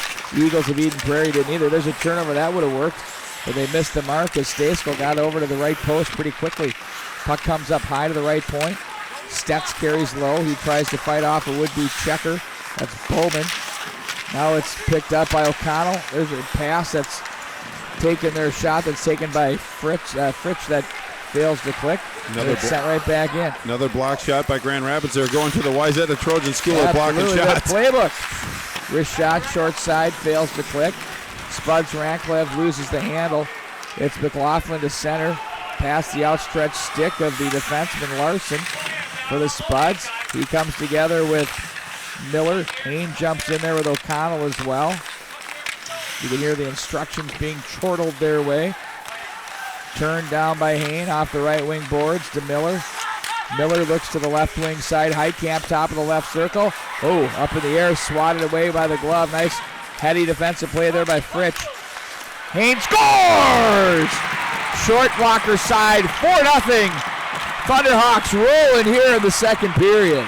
Indeed, it just seems like they bottled the Moorhead Spuds up in the zone, and it seemed like they had the extra man, and it just seemed like every time the puck was on a stick, it got onto our Grand Rapids stick. Just that forward push was just too much again for the Spuds to contain, and as you said, it was Gavin Hain that scored. Another short side blocker side on Leonard, but now it's 4-0, 5:12 left in the second period. You know, if you're Coach Ammerman, you have a challenge in front of you to keep the attitudes buoyant. You have to keep them up and positive. Obviously, a difficult task at hand, but Gavin Hain is really showing why he's a prominent player in this state of Minnesota. There were a lot of sticks in there, Bart, but there wasn't a lot of body in those battles. That was a loose puck in the circle area, and it was kind of swatting around, and instead of just getting your body inside, get your rear end between the puck and the player. The sticks can only do so much for you. Yeah, when you stop moving your feet, you start checking with your sticks, and that's when the trouble begins. Mischke plays this off the boards. But I think if the Spuds can get something positive, just punch one in before this period's up. Certainly capable of scoring some goals, but obviously, being down by 4 goals, the task is a tall one, but not impossible by any stretch. Off the stick on the way up the ice for Westra as they play this back into the Moorhead zone. They look back up ice. Hinkenmeyer Howe with it. Tried to stick handle through traffic, and that didn't fool the Thunderhawks. Now it's Graber with it, pickpocketed at neutral. Gets some support from Steffen across the line. Burnson now tries to play this one back down low. Steffen shivers a check on Fritsch. They try to go shallow angle, and the Spuds will break it out to the left wing side back at center. Bowman is there. Backhands the pass to the left wing wall. 4 minutes remaining here in the second period. 4-0 Grand Rapids. Anderson is there. Looks to play this one up the left wing wall. This is the largest lead we've done of any game out of 14 this weekend. Can you believe that? Yeah, and we're just well into, obviously, the second period, but we have about 20 minutes of hockey left to play. It's amazing how close every game has been that we've been a part of here tonight. High school hockey coverage continues right here on Let'sPlayHockey.com.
Being active is important. Whether you walk, jog, bike, play hockey, or run around with your kids, you need a healthy drink that tastes great and fuels you and your family.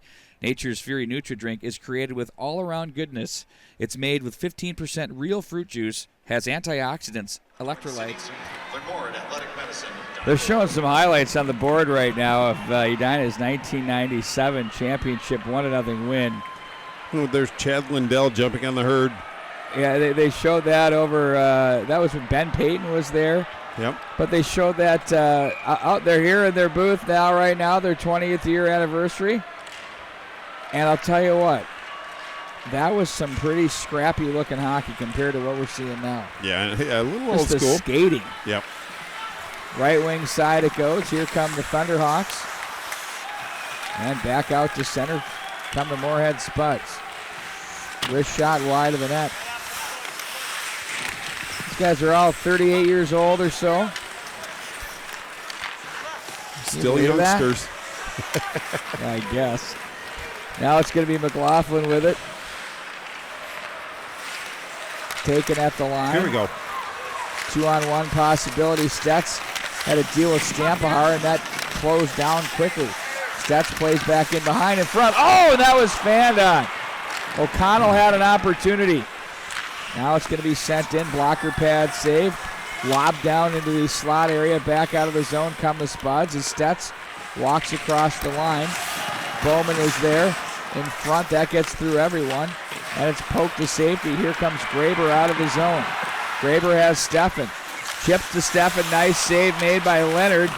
Takes that bit away. Grand Rapids shots are mounting now, 24-14. Here we go. 2-on-1 back the other way. Oh, that one fails to click. Rancliffe will come back away with it out of the corner. Bowman works on him. Gets some help now with Herbranson. And a penalty coming up. Off the ice goes Leonard for the Spuds as the Grand Rapids Thunderhawks gain possession. Will face off inside their zone with 2:09 to go.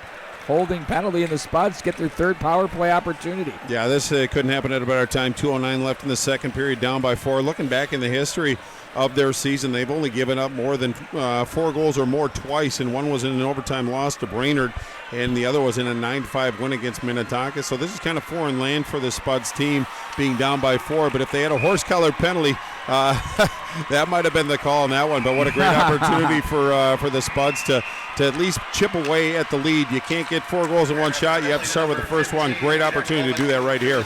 In the draw, looking for McLaughlin at the line. Held in by the Spuds, right wing side. Wrist shot from long distance by Clevenin on goal and handled by Stayskull. Well, it started at the blue line over to the left wing side and then back to the right wing side, so they're using all the offensive zone. Nice side-by-side passing, but nice tracking of the puck by Stayskull. Received that one, held onto it. Minute 50, just 10 seconds in, but a good opportunity already for the Spuds. Something to build on. Rancliffe, right wing side, plays that one up for Fritsch to the left point. Back to Fritsch, top of the umbrella, wanted the shot, but that angle was taken away from him as it's Rancliffe. Plays it down low to O'Connell, back up for Rancliffe. Wanted to pull the wrister, just packing it into the low slot area on terrific penalty kill here by the Thunderhawks. They're aggressive too, moving their feet. Rink wide, forced back through traffic, cleared to the boards and back out to center. Payne will head to the bench, taking the opportunity to jump in across the line. Rancliffe scores! Goes high glove. It's 4-1, Grand Rapids. Well, that was a nice sequence of events for the Moorhead Spuds team. They gained the zone very comfortably and just spread it out. It was Rancliffe that worked his way around, found some space in the slot area, just got to the right hash and took a shot up and over the blocker side on Stayskull. So check that one in the box. They're down 4-0. Now it's 4-1. Little life in this Moorhead Spud squad. They needed something positive to happen, but it was a nice entry in the zone. And it was Rancliffe that just worked around. Used the defenseman as a bit of a screen, I think, on that one. But beat Stayskull. That's something that, that was a good shot. There are not many goalies in this tourney that would have stopped that one. Stayskull went down maybe a little bit early, but I think when you can't see that puck, you want to take away the high percentage shots. So it wasn't the fault of the goaltender. That's just a good shot. Rancliffe's 33rd of the year. Power play goal for him. Number 6, Carter Rancliffe. And his third of the tournament. At the single assist to number Back from the 5, right point. It's Ethan played Pierce. back in. Time of the goal, 15. Howell is there. 1 minute remaining in the He second looks period. up ice with 1 minute remaining in the second period. Puck will be guided up to the right wing rail. Down low it goes. There's a chance to the slot area with 47 seconds now. Poked off the stick of Kozabud. He'll turn this one, turn away from traffic, and it'll be handled to the left wing side. Across the line they go. Checked and bumped on the play was Clevin. And now it's going to be Drake Anderson to let it go as McLaughlin will take over with 26.5 to go. McLaughlin turns it over. Nice pass. Looks like Rancliffe lost his footing. O'Connell, Rancliffe down low. Scores! Oh! How about that? Stats taps it in. A gorgeous three-way passing play in the offensive zone. It's 4-2 in favor of Grand Rapids. Here come the Spuds. Well, indeed, a nice push. That's what good character teams do, is when they get down, they come back swinging. And Stetson's 15th goal of the season. Third one of the tournament so far, but what a big one it was. Just as you said, they worked at the open man, just a redirect in past Dayskull. Now there's some energy. One thing I worried about as far as the Thunderhawks being up 4-0 is you start getting your thoughts ahead of yourselves a little bit. You start thinking about your celebrations or what it'd be like to win the state tournament. It really takes your focus away, and Moorhead Spuds now has some energy. They're just 2 good shots away, 15.3 left in the second period, whole new ball game. You start forgetting you start thinking about holding the chalice and then not really remembering the things you need to do to get you the 4-0 lead. Well, that's where senior leadership and good coaching can kind of keep things, level and balanced as far as your thought process. Easier said than done, obviously, but Moorhead Spuds got some life. Herbertson up the ice. Now it's going to be a foot race as that'll do it for the period. McLaughlin with a little shiver to close it out for good measure. 4-2 in favor of Grand Rapids. This is really where we left off at the end of one period, a 2-goal Grand Rapids lead. But, man, it was looking pretty glim for Moorhead, and they found a way. Good for them for staying in this game, and good for all the fans that have stayed in these seats, because this is going to be a terrific third period. Well, indeed, and it looked like just the kind of the emotion and the intensity got sapped out once it got to 4-0. But a little bit of exchange verbally after the whistle shows that we're back to the intense, the emotions there. Obviously, Grand Rapids knows they have some work to do, but a little bit of hope for the Spuds. They're going to come out flying this third period. It's going to be a good one, I promise you that. We'll be back with more of the third period coming up right here at Let'sPlayHockey.com. It's really it's really compact and looks like it's so easy to use. Why would I buy a Sparks machine? So the main problem that we set out to solve when we developed the Sparks was really that problem that almost any hockey family has. So it really was originally designed for families that have, a kid, 2-3 kids playing hockey, who constantly have that need to get their skate sharpened. And, it seems like every other weekend it's a fire drill because your son or daughter doesn't tell you until the last minute that they need their skate sharpened, and then you got to find the shop that's open with the right person there, and it's just stressful.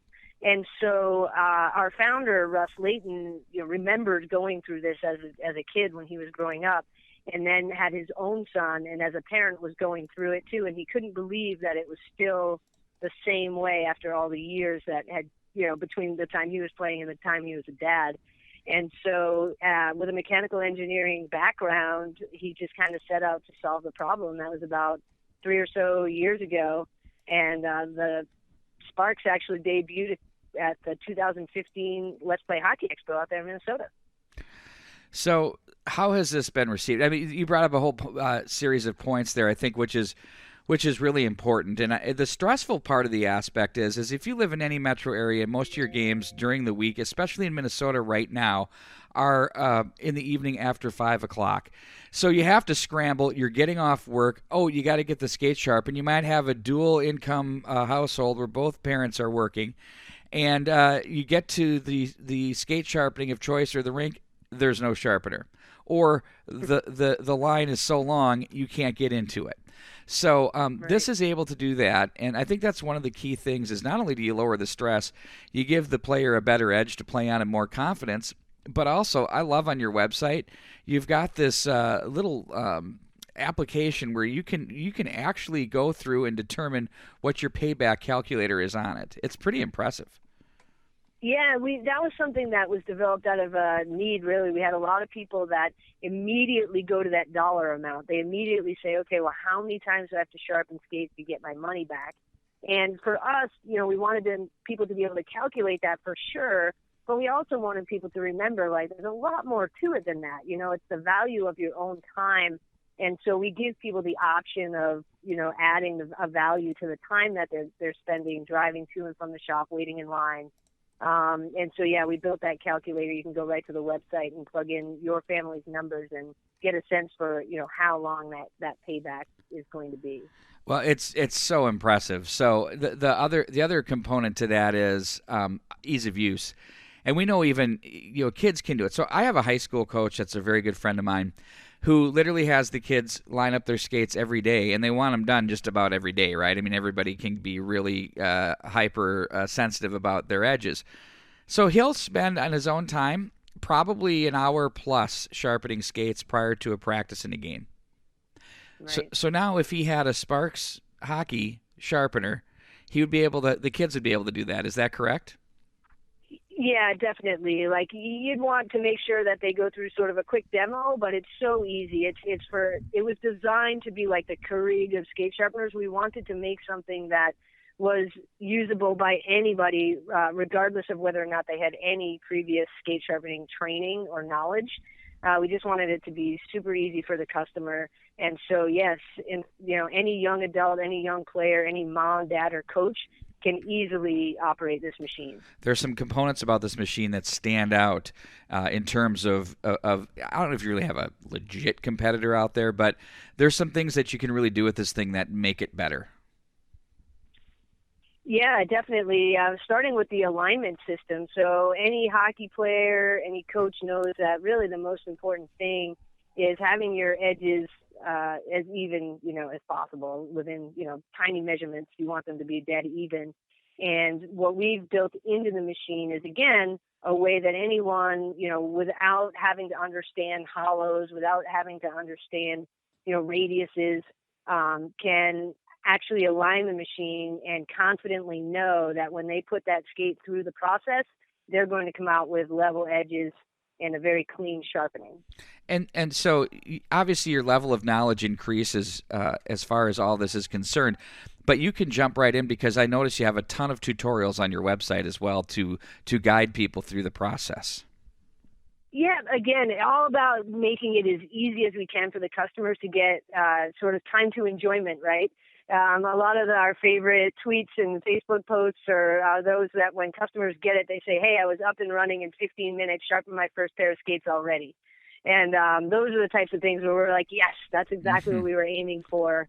And that's why, we have a ton of that material on our website. Our manual is actually put a lot of time in the manual to make sure people could walk through it very easily and just open up the box and literally within minutes be sharpening skates at home. So I have an actual link on this website here on letsplayhockey.com where the viewers and listeners can link through and order their machine right now. One of the components I want to kind of quickly get into before we move on to the next steps of this discussion is, what are some of the applications?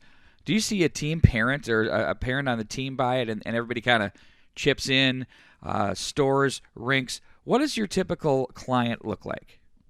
Yeah, so it's been really interesting for us because I mentioned earlier that our primary goal was to solve a problem for a parent, a coach, someone who's just super busy trying to overcome this obstacle of getting your skate sharpened or getting your child's skate sharpened. But what's happened is it's really started to take off in a lot of different directions. We have shop installations, and it works out great for shops and shop owners because most shop owners know that, they're usually the best ones at sharpening the skates on the traditional machine. And if they're not there, there's a risk that someone's going to drop their skates off to get sharpened, and they're going to get back a product they're not happy with, and that risks a loss of a customer. So a lot of our shop owners are loving having a Sparks because when they're not there, they know that they can still deliver their customer the best sharpening possible. And that was, a welcome surprise to us. We didn't really think about that, and it's working out great. And then also, teams, and we're with several NHL teams now, even lots of high school teams, prep school teams here in New England for sure. And so it's really kind of taken off in a lot of directions that we didn't anticipate when we debuted this thing a couple of years ago. Well, I'm really excited about it, and I have to say, you being the marketing manager, your efforts have been really, really innovative and good. And I think the Facebook images and videos have really captured me as a hockey parent and a hockey fan, and somebody that's interested in, there's a really, really good solution to what has become, in this market, an epidemic problem, because a lot of rinks do not sharpen skates, and it's very difficult, as you said, to get that quality skate sharpening knowledge at the various stores and shops that you deal with. So this solves a ton of problems. Final note for you, Colleen. How would you best say someone could go about getting it? Is it best to just click the link I have on the Let's Play Hockey website, or is there a better way? Yes, that is literally it. All of our sales are going through our website. There is also a contact form on there if there are, say, coaches or shops or teams out there that have questions about commercial and team type kits. We have those. But for the individual, for the families, you can go straight to the link you have, or just sparkshockey.com, and you'll find the shop right there. Great stuff, Colleen. Thank you so much once again. That's Colleen Coyne from SparksHockey.com and Sparks Hockey. Great skate sharpener. By the way, I'm going to have that at the Edina Invitational Tournament in Braemar Arena. We will be in the lobby sharpening skates at the Let's Play Hockey Expo. Be sure to stop by, because many of you that are watching the show will have teams and family members participating. So yes, indeed, we will have skate sharpening at Braemar Arena in the lobby for that weekend on the 28th of December through the 1st of January. Colleen, have yourself a great weekend. Thanks so much, I appreciate it. Thank you. We will be back with more high school hockey coverage right here on Let'sPlayHockey.com. We are between periods of the Edina Holiday Classic. We have 6 great games on deck for you throughout the entire weekend, featuring 4 teams, and we are pleased to bring on our next guest. It's Colleen Coyne, and she is the marketing manager for Sparks Hockey, and many of you who are watching this broadcast are very aware of what Sparks Hockey is. At least if you're on Facebook and trolling there, you're going to certainly know what their product is. It's an incredible skate sharpening machine that is portable and easy for anybody to use. So I'm really excited, Colleen, to bring you on this evening to talk a little bit more about your product and see how we can get this in some people's hands. Thanks for having me. We're excited to be here. So tell me about this machine. I mean, it's not large. It's really it's really compact and looks like it's so easy to use. Why would I buy a Sparks machine? So the main problem that we set out to solve when we developed the Sparks was... What a hockey game, folks. We're between the periods. Once again, another Let'sPlayHockey.com game of the week. And we're joined by top-tier athletes, founder and owner Kyle Johnson. Kyle, thanks for joining us here this evening and this afternoon, depending upon when these games are playing. But I got to say this. You have got one heck of a business that you've put together called Top Tier Athletes. It has a lot to do with player recruitment, placing them at the next levels, and those kinds of things. Can you tell us a little bit about what you're doing? Yeah, Pete. Well, first, thanks for having me. I really appreciate it, and I'm excited to get into the hockey arena here. So, the product I put together was really initially for my son. I have a marketing and web development background, and my son, who is actually a soccer player, is looking at going to the next level and playing in college and beyond. And I wanted to come up with a solution for him to be able to market himself to other colleges, other coaches, recruiters, and didn't really see a very viable solution out there. I've used a number of different services, and they just really weren't what I was looking for. And again, I want to say this, I come from a marketing background, so I'm a big visual guy. So a real key thing to me was to create a product that was like, if you were to go to a marketing agency, this is what you would get. You would get a very high-end, very visual product. And when you look at a lot of the other products out there, you just get a very templated system. It looks pretty old. I mean, it looks like websites of the, early 90s. And we know today that, things are so much more visual. People want to see great photos. They want to see, statistics presented in a visually appealing way, video highlights, coaches' testimonials, that type of thing. And, they want to be able to see that and also do it with not a lot of work. And that was, really the other key thing that what I was trying to do was to build a platform that's easy for both players and parents to use.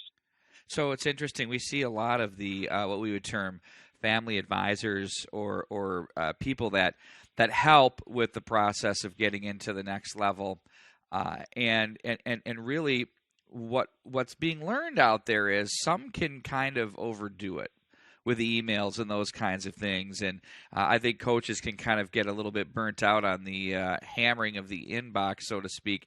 Is there something that is different in this approach, and how do you go about that to avoid from that numbing of the coaches? So, that's a great observation, because I've talked to many coaches and I've gone through systems as a parent as well. And, one of the main things that coaches have told me is that, they, and I'm not going to name any of my, of these other softwares, but. Be prepared for the start of the third period. It's going to be the Grand Rapids Thunderhawks and the Moorhead Spuds. This could get interesting. We got a 4-2 score right now. Bart Archer, take us through how we got here. Well, at 7:26 of the first period, it was Gavin Hain on the power play from Michael Heitkamp. Then Grand Rapids again at even strength, 10:05. Blake McLaughlin from Gavin Hain. Then in the second period at the 8:52 mark, it was Gavin Hain at even strength from Drake Anderson. And then at 11:48, it was Gavin Hain from Micah Miller. Moorhead answered back at the 15:45 mark on the power play. It was Carter Rancliffe scoring from Ethan Fritsch. And then at even strength, it was Jack Stetz at 6:44 from Carter Rancliffe and Cole O'Connell. Shots on goal that period. Grand Rapids 11 for a two-period total of 24. Moorhead with 9, two-period total of 17. We're getting ready to drop the puck. Should be a good one. Indeed it will be. Here we go, folks. Don't forget, we'll have the award ceremonies and everything else to follow after this game. Well, I think looking forward, I think Moorhead is in a pretty good spot right now, going in with energy to the locker room, getting a chance to reset, refocus, and get some fluids and get their energy back. You kind of worry about cramping a little bit, dehydration, that kind of stuff, but Grand Rapids just has to find the things that were working for them early in this game again. Of course, you'd rather be the team, Bart, that's in front. Oh, sure. But from a momentum perspective, it's fair to say that there's plenty right now for the Moorhead Spuds. From the left point now, it's going to be the Thunderhawks moving from left to right across your screen. Hain jams his man in front of the bench area right up high at the blue line. The Spuds will play to center. They've scored the game's last 2 goals, as Bart mentioned. Oh. And that one's offside. Rancliffe scored at 15:45 on the power play. And then 59 seconds later, it was Jack Stetz on a nice little, what we'll call tap-in. Yeah, it was kind of a tic-tac-toe play, but just 16 seconds left. What a timely goal that was. And it just changed the body language on this Moorhead Spud squad. They never had any quit in their game, but now they have energy. They have jump in their stride again and creating some problems for this Thunderhawk team. Stefan watches that one through. Off a pair of skates. It's going to be shoved up the left wing wall by the defense for the Spuds. There, that was Larson. Gets past him. Leonard steers that one off to his left in the Moorhead zone. They'll turn this one back up ice. Fritsch is there. Rink wide off the tape. That one sent right back into the Grand Rapids turf. They take the body off the end boards. Forechecking is Dronin. Cycled back in behind the net. Holtgrew was there momentarily. And now it's going to be through the legs of the defense. That's Larson back in behind. Off the boards. Graber is stopped on the play. Waiting for the puck now, it's Clevin. To the right wing side it goes. Now it's Dronin. In and around. Stacekel sets up. Stampahar is there. Long pass deflected in deep by D.G. Seppi. And now it's going to be handled by Howell of the defense of the Moorhead Spuds. Stick safe, steered away. Ooh, nice job there. Leonard made the save there for the Spuds. Off the glass, up high, back into Moorhead territory it goes. Mischke chases down on his man. Del Greco was there too, and icing the call. We'll bring it back into the Moorhead zone. Well, Grand Rapids pretty aggressive on that forecheck. They had 3 forwards below the dots on that one. A good first pass would have cleared and come back with numbers, but they're not shy about getting after the puck. A lot of dump and chase, but they're being relatively effective, but Moorhead doing a pretty good job of navigating their way through it. But an icing call face-off now to Leonard's right. Face-off win, played in back behind the net. Fritsch to the left wing side. McLaughlin shot wide of the mark. Now it's Stetz. He pins up on the boards. And Hain plays ahead off at the line. Nice job to keep by Drake Anderson. Now it's poked. Rancliffe has it. Look to his right, but smart move to carry up toward his left. Makes a move to the slot. Gets muscled down on a fine defensive play there by Anderson. Back behind the net. Set up by Leonard for the Spuds. Run around by Fritsch to the right wing. Deflects to center. Hain converges, comes away with it. Nearly ran into his own man. That was Heitkamp. But back in behind the Moorhead net it goes again. Now out of the zone, Fritsch with it. He's going to look to gain some real estate. He skates to the right side in front. Oh, he took his man by surprise. Wide open net there. Holt drew to slot. Rancliffe shoots, couldn't get it on goal. Puck's loose. Up to the slot area, tucked back in off the boards. Rancliffe bumps off the back end wall as it comes back up to him on the left wing side. Rancliffe from a shallow angle deflected to the line. Shot through. They try to redirect. Instead, it's played back up again. Left side controlled by the Spuds. That shot's blocked. Here's a shot by Holtgrew that's blocked. And Steffen loses the edge, goes down in the play, and Graber plays that one away. Well, it was a good pressure by the Moorhead Spuds. They just playing Katie bar the door, but Grand Rapids is tied up in their own zone and really creating some vulnerabilities on that one. Nice job of defending, though. I mean, they kept the puck out of the troubled areas. Couple of golden opportunities, though. That one took Stetz by surprise with a shallow angle shot by Hinkenmeyer-Howe. And there was Stejskal to make the save. 13-17 to go. It's a 2-goal game. Grand Rapids leads 4-2. For the sports and outdoor fan and your family at Pick and Shovelware and pickandshovelware.com. Truly unique northern-inspired designs made in Minnesota on the highest quality materials. Hockey, baseball, ice fishing, plaid, and Paul Bunyan, all things Minnesotan. And for a limited time, go to the website and check out our throwback tourney shirt. It's an homage to the Clearboard Capital St. Paul Civic Center, and it's available now. Good luck to all teams this weekend from the Pick and Shovelware and pickandshovelware.com. Fun.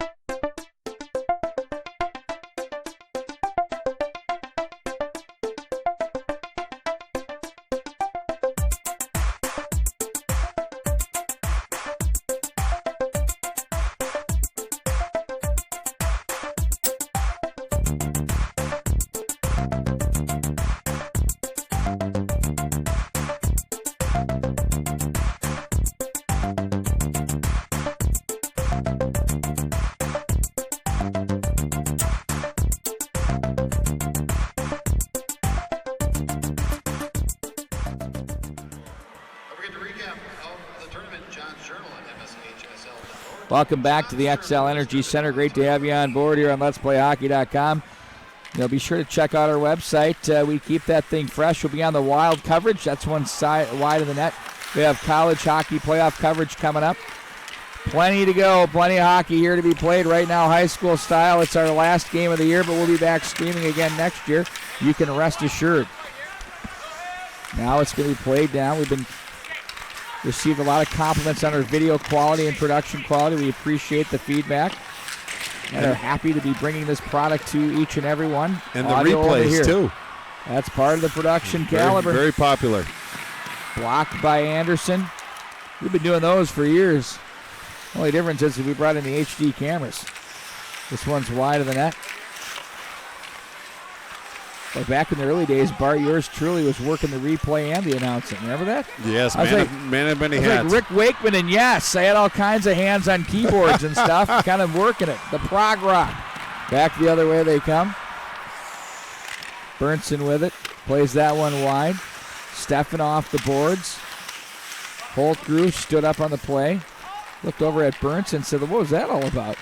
Rink wide it goes. Off the bench comes Dronin. That's pushed past him and back into the Moorhead zone.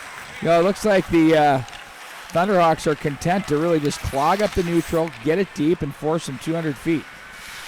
Yeah, but they got to play a little bit more stingy at their own blue line. They're giving the blue line away still. At their blue line, you're correct. But they're giving away the zone. But Moorhead Spuds has been, using that to their advantage, but they aren't getting in tight. All the shots that are getting on Stayskill are coming from the dots or outside. So Grand Rapids, as soft as they're playing in the blue line, they get awful stingy once it gets into that into the scoring area. Face-off now in the Grand Rapids zone. Very good opportunity for Moorhead to win the draw with some possession. Get some shots on. Heitkamp. McLaughlin. Heitkamp again.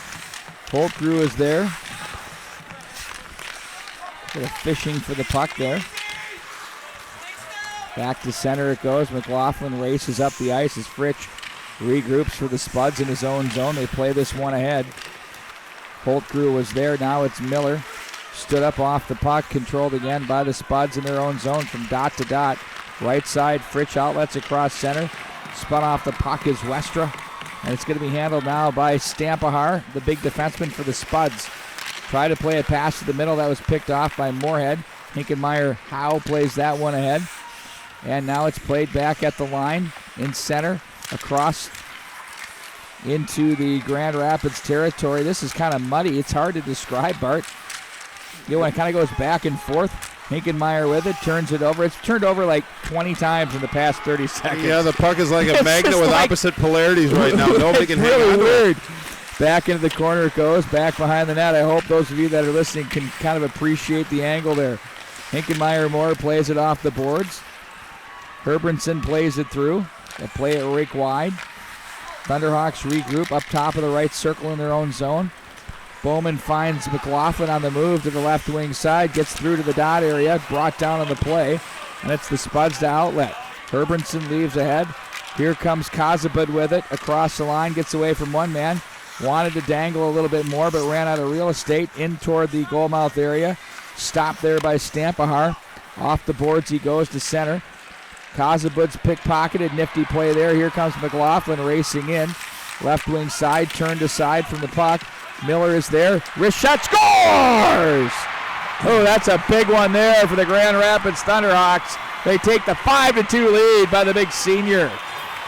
Well, and it was Miller that made that goal. That's his 24th of the season, but it was really McLaughlin that did all the work. He won the battle to the puck in the zone and used his body to shield that puck. Just threaded a pass to Miller, and Miller just put it. I think it fooled Leonard a little bit because it was along the ice. It went 5-hole on that. We'll get a look. Nice turn and escape on that one. Just backhanded a pass out to Miller. Miller got around the one defender, used the second defender as a screen and beat him 5-hole. But Miller's been a house of fire. Hasn't had many shooting opportunities, but that one he made count. 24th goal of the year. Now it's 5-2, 9:52, just under 10 minutes left in Championship Saturday. Moorhead once again the challenge. They got to get on their horse and start putting pressure on again. But Grand Rapids, what a big goal and a timely goal that was by Micah Miller. A bit of a sigh of relief from the Moorhead bench. You could feel it. Mr. Hockey For candidate. the Grand Rapids bench, absolutely. Fanned on there, a zone with Fritsch.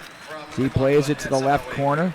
Spuds outlet to the right wing side. Plenty of time. 9:30 to go in the third period. Back into the corner it goes. O'Connell is there. Now Ranclev from the left corner up to the line. Wrist shot deflected off the post. It came in a hurry. That shot came from Larson. Graber was there momentarily at the line, but not out. They thought it was. Larson let it go. Now he'll get it back at center. He'll walk in across the line. Larson carries it deep. Walks the goal line. They tap that one toward the goal mouth. Puck was loose. Well, I thought that was all but a coronation for the third Moorhead goal. Well, it was a nice job by Larson to get that puck deep. Did a little shimmy at the blue line. Got around the defender. Got it out front. And a nice redirect. And I don't know if Stayskill saw that, but his side-to-side was actually very well played. Took away the low percentage shots and held onto that puck. I'm not sure he knew where it was, but again, he made the save. That's the important part. We'll be right back. Even 9 minutes left. Grand Rapids up by 3. Championship Saturday. Let's play hockey.com. Don't go away. I'm Jason Withy. I'm from Pacific Rink. I love hockey. You know, a couple years ago, I had this idea for a bag.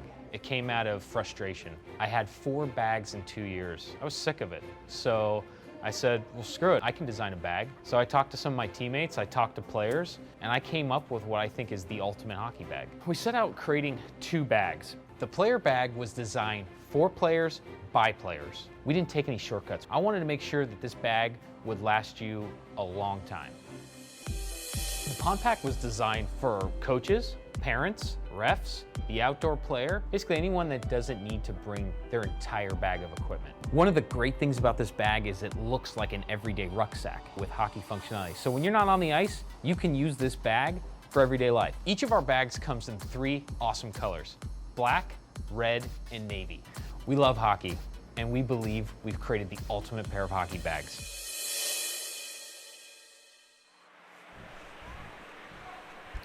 Before we go any further here, there's that last play that I said was a coronation for a Moorhead goal. It looked like it was going in.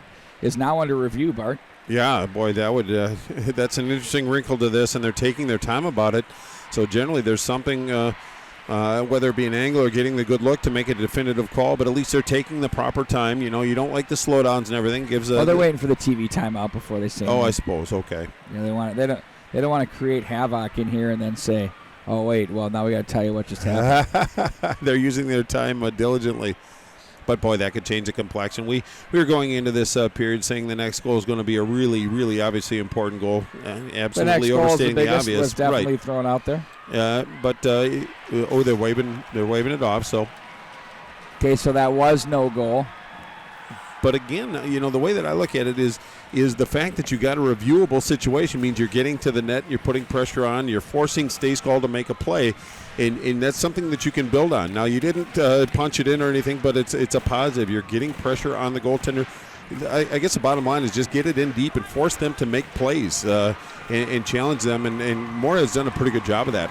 Pick and Shovel is one of your sponsors here. Minnesota Designs for everyone who enjoy what the 32nd state has to offer. Unique, thoughtful designs made in Minnesota is your perfect gift for a proud Minnesotan. That's pickandshovelware.com. 20% discount for anything purchased through tomorrow. Use the Tourney17 promo code. They've got an incredible Civic Center throwback jersey. A tip of the cap there. That'll be well worth checking out. And they are a couple of Grand Rapids guys, too. So I know they're somewhere in the stands. Jeff Wright, great guy. And now here comes Miller. The Thunderhawks in on goal. Puck rolls up in the air. Spud stopped that. They'll work it back up ice with 8:41 to go. There's a chance in front. Poked away by the defense. Bowman with it. Hain plays it. Off wing for McLaughlin as he muscles his way to the goal line. Oh, that one just misses the mark by Hain. Now it's the Spuds again. Chip back up the middle. O'Connell with it. Plays it to Ranclev in front. O'Connell. Oh, and that one trickles just wide. Another glorious opportunity there. There's a quick shot from the right point that's sent wide of the mark. Larson lets that one go. Hits a pair of shins, and Bowman, he gets some support out of the zone. And it's going to be Steffen. Nearly lost his edge and fell over. Plays it to the corner to the oncoming Graber. Fished out of the corner. Now it's picked up by the Spuds. Left wing side. Underneath Ranclev's stick. And it's going to be backpedaled by Stampahar into his own zone. Stampahar is jammed on the play. Picked up across the line. Here they come. Wrist shot, scores! Oh, boy. Holkru, it's 5-3. 7:45 to go here in the third period. Wow, Holkru, that's his 9th goal of the year, 2nd of the state tournament, but what a big goal it was. Just beat him clean. That was a really nice shot, about 2 feet off. Just hit the gloves or the blocker side post and went in, but boy, a little energy. 7:45 left in regulation time. That was a shot in the arm that this Moorhead Spuds needed. Now they're just 2 good shots away. But Holkru has a tendency to score some big goals, and that's not an exception there. But they're Grand Rapids right back to the dot. They're ready to go. Set up a nice screen with the defenseman right in front of Stejskal and just seeing eyed it right up over the blocker. But we're seeing a lot of snipes here this weekend, aren't we? Yeah, especially just under the bar. That one, about a foot under the bar, but it was a very, very well-calculated shot, and used the defenseman as a screen, so nice job by Holker on that one. Pick his team up. 5-3 the score now. Back to the 2-goal lead. They've been down by 3 twice. Have the Spuds looking to cut that down a little bit. They still have plenty of time. 7.5 to go. Hain with it. Looks back off the netting as that chips up and out of play. Boy, it just gets back to when Hain turned and fired earlier preceding that play and just missed the net, and then that's when Moorhead came down with possession. So just those little things, just a game of inches, and that's a glaring example, but face-off in the Moorhead zone to Leonard's right. Great picture. 50 years ago, this group played at Greenway. Now they have grandkids playing for Grand Rapids. That's awesome. Back in behind the net. Holtgrew with it. Plays it up to the right wing side across the line. Steered aside by Stayskull. Back in behind again. There was more than one guy there, Bart Archer. Ooh, quickly off the bench. I think that was Fritsch that hustled and got up over the rail before there was going to be a too-many penalty. It's good that he did. Graber reaches and plays for Steffen back in behind the net. 5-3 the score in favor of Grand Rapids. Ranclev with it. Now it's O'Connell across the line. Tries to work a move. Stampahar. That guy is a good defenseman. Back in behind it goes for Grand Rapids to control. Heitkamp off the glass and boards. That's going to be an icing call. We bring it back down into Thunderhawk territory. Well, I had to relieve some pressure. Heitkamp just sent that puck all the way down, but just to relieve some pressure, Grand Rapids had pretty good luck in the faceoff dot. But Stampahar is he understands his position. He understands where he needs to be. A very difficult person to get around one-on-one. Maybe a shot and then a follow-up might have been the call to order on that, but easy to say from up here.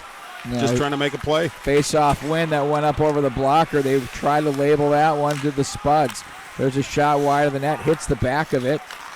I think he tried to miss that on purpose to get that big carom off the end board. They got it for sure. Back into the Moorhead zone it goes. They're going to change their line.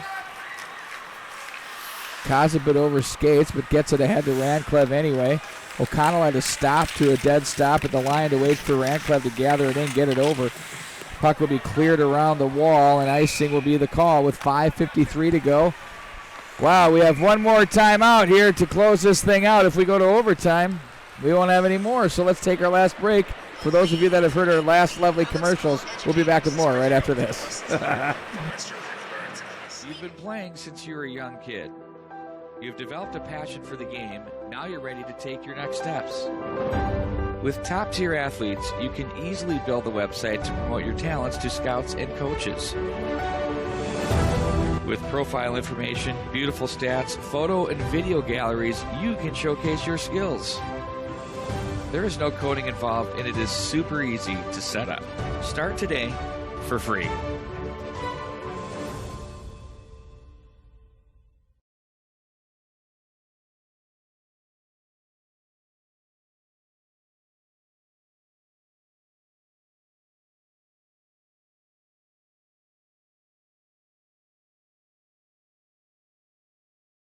% of your recommended daily vitamins of A, B, C, and D. You can find one of our 5 refreshing flavors of Nature's Fury NutriDrink at Cub Foods, Lunds & Byerly's, and Jerry's Foods. Nature's Fury NutriDrink. Find your Fury. Being active is important. Whether you walk, jog, bike, play hockey, or run around with your kids, you need a healthy drink that tastes great and fuels you and your family. Nature's Fury NutriDrink is created with all-around goodness. It's made with 15% real fruit juice, has antioxidants. 5:53 shows on the clock. Oh, there's a 2-1-8. 3 people have the 2-1-8. Boy, that was well represented this Saturday afternoon. In on goal, 3 of the 4 teams owning that area code. Of course, Hermantown being the third. Yeah, isn't that kind of funny how in the Class A finals it was Section 7, Section 8, and the Class AA Section 7, and Section 8, so well represented up in the northern countries. I don't think it's a coincidence either. The hockey's been really good. Face-off win. Spuds just charged right through to flex up and out of play. Stayskull under siege here in the latter stages. Well, Moorhead's won the last 2 faceoffs and possessed the puck off that faceoff win. Got a couple pretty good shots, but Stayskull does look pretty comfortable still. Looks very confident, but he is under siege right now. Final push by Moorhead. They'll ring the boards. Right wing side, poked away from the oncoming Thunderhawks. Hain, that's Miller rather, that misses the mark. And now it's getting McLaughlin to lag this one back, tries to shovel that one in at the line. That's swatted forward. They got numbers. Here come the Thunderhawks back the other way off the glass. They had an opportunity there. And now they'll play this one off of the neutral zone. Is not working right now. Well, one thing you got to worry about is Moorhead trying to do too much. I mean, as far as defending, sometimes they can pull you out of position. You kind of lose the integrity of your spacing and make it pretty easy as far as Grand Rapids to come back, odd man rush. Well, there's a power play coming up. Radcliffe goes down. Leonard to the net. They muscle that one through. Now it's a shot that just misses the mark. Up to the left point it goes. Another shot that hits traffic. It's a foot race. Heitkamp. Holster does a nice job to keep it alive, and now Graber takes over.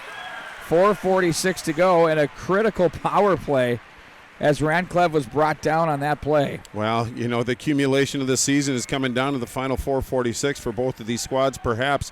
But what Moorhead, I think, obviously needs to do is win the faceoff first and foremost, but just get into the areas, just get shots on Stayskill, but attack. But you don't want to get too close to the goal, because if there's a second chance opportunity and you're too in tight, they can grab it and go, even shorthanded. They have 5 shorties on the year, so they're certainly capable. But here's Moorhead's opportunity to come within one. Face-off win, Hinkenmeyer. That one went off the net and right through Stayskill's legs in the blue paint. Lively end boards. Right up to the slot. That would have been a phenomenal feed for somebody. 145, left wing side. Now Clevin gains the line, looks to play this one. Hain has his puck hit traffic. And it's going to be Howell to take over. Back in his own zone. Looks up ice. Now he goes rink wide instead to Clevin. Clevin looks to find Hinkenmeyer. How that fails to click, and here they come with speed. Burnson away from one man. Leaves it off. Over the top of the goal. What a chance there by Miller. Did he have a chance? Wow, great play by Burnson to actually get control of that puck, dish it off to Miller, and he didn't miss by much. Short-handed, no less. Kazabud now across the line. 1:08 to go on the man advantage. Tries to muscle it through. Where is it? Now it goes to the right wing side. Nobody seemed to know, including the goaltender for a minute there. From the right point, they'll play it back down low. It's going to be handled by Herbertson. His shot's blocked. Radcliffe couldn't hold it. They tried to ring the boards and would have been successful, but that hit a Spud player. Look out, foot race. Miller can fly. And Fritsch, nice job to beat him there to just kind of hang on to live another day. Well, Miller looks like Usain Bolt running the 100-yard dash on that one. He's got some wheels about him. Against me. Left wing side it goes. No disrespect at all to Fritsch. Icing the call on the Spuds. We bring it back into their zone. Well, I always said if I got in a race with a pregnant woman, I'd come in third, but fourth if she was having twins. But Micah Miller has some jets on his feet, but a nice job, as you said, by Fritsch to actually use his body to really thwart that onward rush shorthanded. Really big play. Power play, the penalty kill for the Thunderhawks, by and large, has been so good here tonight. It's been a difference. This is the 4th opportunity now for these Spuds. They are 1 for 3 with it. Playing it down to the corner. 13 to go in the man advantage. Deflected to center. Nice job there by Del Greco. Boy, that's an aggressive penalty kill and very effective as well. Moorhead just can't establish anything in the offensive zone at all. You're right, Bart. Right in the kitchen of the defenseman there. 2:43 to go in the period. Hain plays this one ahead. Oh, wow. Now they find Graber racing across the line. He's watched by Larson. Now it's McLaughlin to help out. Kazabid plays the body to shiver him off the puck. Radcliffe with it. It's got to work on Stampahar, who's not impressed. And across the line, it's going to be Hain.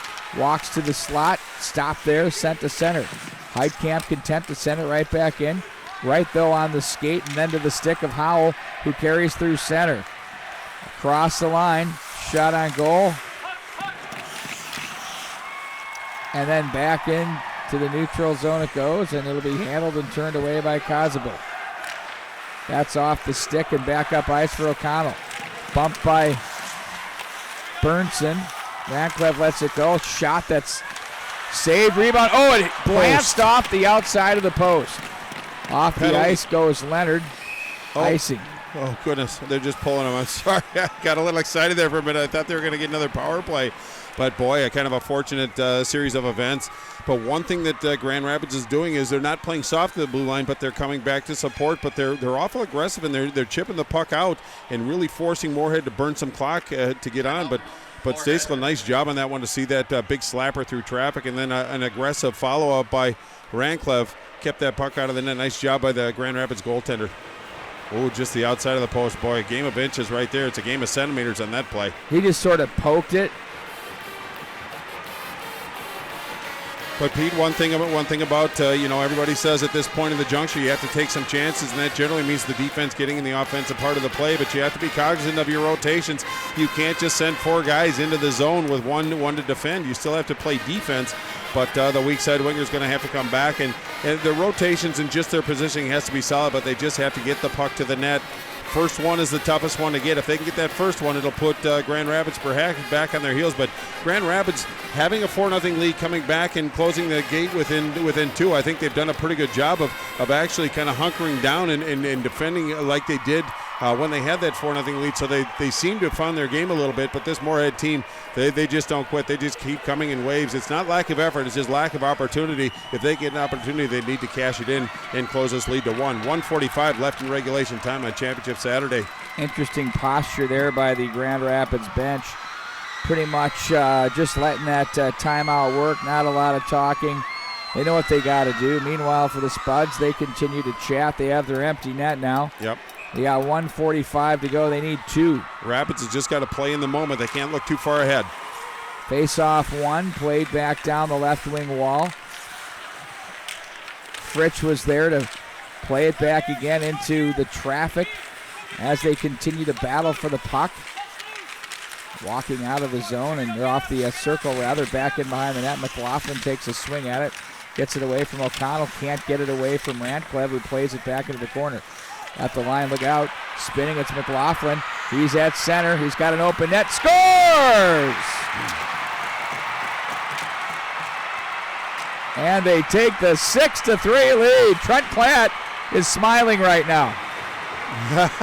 the man who quit or resigned and then somehow was ending up coaching again after about a week. He was off the job, is back on the job this year, and wow, his team comes up with a state championship win here with 1:16 to go. They take the 6-3 lead. Well, you think about that. How many coaches resign and they get courted back by the committee to come back and coach their team? And boy, they're getting some dividends from their investment. No question about it. Yeah, please. You gotta. But McLaughlin, that's his second goal of the game, just kind of ices this up. But, not to get too far ahead of ourselves, obviously, but Grand Rapids really has had a tough road to hoe, and they've certainly earned their chance for the state championship. They're just one even minute away from raising the chalice and exercising the demons of 37 years. They've come close before, but now they're on the threshold, and they get ready to bust through. But your heart has to go out to this Moorhead Spud squad a little bit. Just a very resilient bunch and a hard-working team. Face-off controlled now by the Thunderhawks as they pull this one off to the Spuds off the wall to the slot area. Long shot that's taken there by Kovalvog as that's picked off and sent the length of the ice. Someone got whacked there with a stick. Yeah. Well, he's had a tough tournament. He had that shoulder jammed into the wall, Bart, last night against Eden Prairie. Now this. Well, they're up by 3 goals, 45 seconds left, and he's blocking shots, and I think that caught him in some soft tissue on the knee. Hopefully he's going to be just fine. He looks to be okay, but boy, what a stinger at this juncture of the game. That's kind of a hard one to take. Again, we reset to the left of Stayskill, this time with 41 seconds left. Spuds are playing to the final buzzer. Ooh, and a big hit in the corner there. Ooh, it's got real ugly down there in the corner. Well, I didn't think that was a necessarily, a malicious check by any stretch. He was a little aggressive, but he's going to spend 2 minutes or at least 35.1 seconds in the box. Feet, I think that's going to be the problem, that's and he came up top of that with a high stick. It was the finishing motion with the hands that they had. I think that kind of got a little aggressive. That's the benefit of replays. We can actually correct Bart on his calls, so to speak. But, yeah. I kind of resent replays, to be honest with you. No, I'm just kidding. Face off now to the left of Leonard. as it's bumped off the boards by Beatty. And back up at center ice, handling the puck there is Encian. And the Thunderhawks will have control and offside the call with 22.2 seconds. This has got to be the longest 22 seconds in Trent Klatt's life right now. Just wants to get this thing over. Well, at least he's not only up by a goal, he's up by 3. So I bet he's resting a little easy. But yeah, kind of a plotting final minute of this period. Of course, we'll bring you the award ceremonies. We'll have the Herb Brooks Award Foundation winner as well. As it's played to the left wing side, 15 seconds, sent right back into the Moorhead Spud zone, and they're just going to handle the puck, send it the length of the ice, send it to the neutral zone, 6 seconds, 5, 4, they fire it right back in the zone. That's going to do it. The state champions of 2017, the Halloween Machine, Grand Rapids Thunderhawks, get it done for the first time, Bart Archer, since 1980. They're state champions of the Class 2A. Congratulations to them. Well, you have to also look at the Moorhead Spuds and the path that they took. Kind of the dark horse in this whole season when it started. Nobody was really talking about Moorhead in that respect, but they certainly showed that they deserve to be here. What an outstanding squad. Well-coached squad by John Ammerman. He's got to be proud of his kids, but you look at this Thunderhawk team and the adversity that they faced through the course of this year. They came out like world beaters, hit a bump in the road, couple potholes, a couple speed bumps, but Trent Klatt righted the ship. The players got reinvested and refocused, and one of the reasons why they are the champions is because they slayed the Dragon in Eden Prairie, and they came back and took apart systematically a very competent Moorhead Spud squad. But congratulations to the Thunderhawks, well earned, and they are the 2017 Minnesota State High School hockey champions. But what a great run they've had, and they got rewarded for a lot of hard work. But I'm marveling at the perseverance of this team. Everybody had kind of left them for dead once they got into the January, February, but they showed their resiliency, came back, and now they are state champions. Congratulations, Thunderhawks, and all their supporters. Well, I think the thing about the Thunderhawks, when you look at their season and their tournament, we heard a lot about, and I was definitely one of them who said, you know what, but what about the depth here? What do we have? And it's a one-line wonder. You heard those things. I didn't disagree. And they end up coming out and finding a second line here that played very well with Burns and Graber and Steffen. 2 big goals last night against the Eden Prairie Eagles. That made a big difference for them, certainly. And now they have themselves a state championship. And you know what, Bart? Playing in Grand Rapids, I would compare that straight across the board as being similar to playing in Edina, with the expectations and the love of the game and the passion. There's an unfinished business sign that's showing up from the stands right now where the "un" is X'd off of it. Well, pretty well said there. Indeed, but big players play big in big moments, and Gavin Haynes certainly didn't disappoint us. He had 3 goals tonight, a couple helpers as well, but he's going to be the player of the game. That was a slam dunk. That was an easy one, but he got to the 30-goal mark. Miller with 24, and McLaughlin got to the 20-goal mark, so the big 3 reached the levels I think that they wanted to, but again, Gavin Hayne, the player of the game, he was just he was playing chess tonight while everybody else was kind of playing checkers, and I don't mean that in a condescending fashion in any way. It's more praising Gavin Hayne because he was a driving force tonight, and I thought he was a difference maker, and a pretty easy decision, but there's a lot of honorable mentions on this Thunderhawk squad. And the Spuds now, they're going to be the second place finishers, a very young hockey club with an opportunity now to look ahead and say, hey, you know what? The fact of the matter is we're a very young team, and it's going to be our turn next year, and they have some really, really good things. Yeah, there's a real good chance that they're going to be back here to get back to the state tournament. And Grand Rapids, again, obviously they have some things to sort through, but this is a team that we're going to hear from for a couple of years too, depending upon what happens next year with their primaries. Let's turn it downstairs, Bart. Absolutely. 1955, he would later play on 2 Olympic hockey teams and lead the University of Minnesota to 3 national titles. But his biggest moment came in 1980. When Brooks guided Team USA to a gold medal at Lake Placid. He would later coach in the NHL and again in the Olympics, winning a silver in 2002. Herb Brooks passed away in 2003, but his legacy lives on. The Herb Brooks Award is symbolic of the way Herb Brooks played and coached. The recipient of this honor is passionate about the game, is committed to school, team, and community, and is a person of character that is goal-oriented, as well as a skilled player and leader on and off the ice. As Herb Brooks once said, it's the name on the front of the jersey that's more important than the one on the back.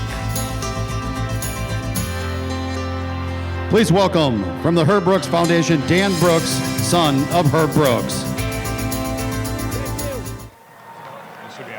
Thank you. It's great to be here. I'm honored to announce that my father's spirit lives on in this year's Herb Brooks Award winner, and that person from Grand Rapids, Micah Miller.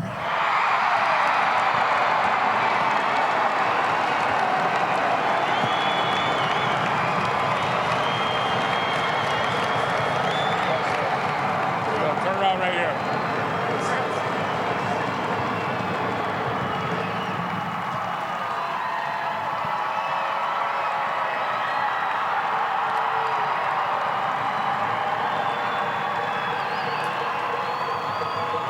"37 years ago," okay, Micah, 37 years ago, Herb Brooks led a bunch of young Americans and a bunch of young Minnesotans to the Miracle on Ice in 1980. 3 weeks later, Grand Rapids won their last state title. We got a little symmetry here. Micah, congratulations. Tell me what this award means to you. You score a goal, you win the state championship, and you get the Herb Brooks Award. Pretty nice night. Yeah, definitely. You know, it's just amazing honor, you know, to be honored like a guy like Herb Brooks. You know, this game's, he just developed this game so much, and it's just really just an honor. All right, congratulations, Micah, Moorhead, and Grand Rapids. Ladies and gentlemen, this time we'd like to present the 12-member Wells Fargo All-Tournament team, chosen by the media and members of the Minnesota High School Hockey Coaches Association.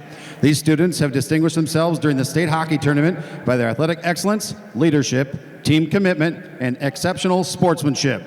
Presenting the trophies for the Wells Fargo All-Tournament Team Award at center ice is Katie Finlayson, Wells Fargo Marketing Consultant for Minnesota. And now, the 2017 Class AA Hockey All-Tournament Team. Unable to be with us from Eden Prairie, forward Casey Middlestad. From Eden Prairie, forward Nolan Sullivan. From Lakeville South, goalie Isaiah DeLaura.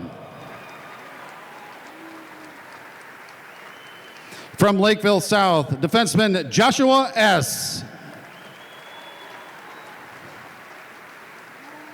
From St. Thomas Academy, defenseman Robbie Stucker. From Moorhead, defenseman Carson Kazabud.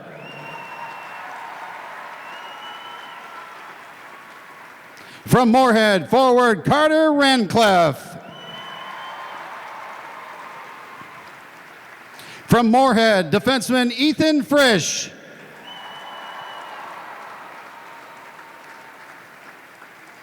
From Grand Rapids, forward Blake McLaughlin. From Grand Rapids, forward Gavin Hain.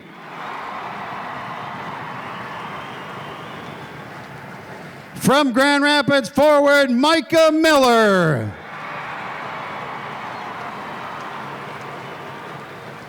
From Grand Rapids, goalie Zach Stayskull.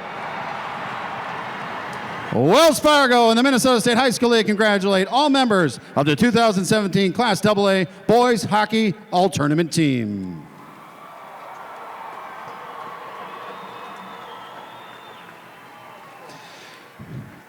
And now let's meet and congratulate our second and first place tournament winners. The consolation trophy was awarded to St. Thomas Academy High School earlier this afternoon. The third place trophy and bronze medals were awarded to Eden Prairie High School earlier this evening.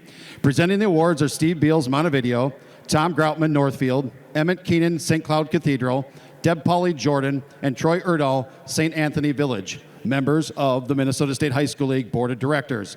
Members of the Minnesota State High School League executive staff will assist them.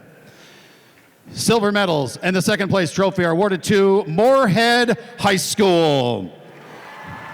Please step forward to accept your medal as your name is announced. Carson Kazabud. Matt Herbranson. Isaac Henkemeyer Howe. Ethan Frisch.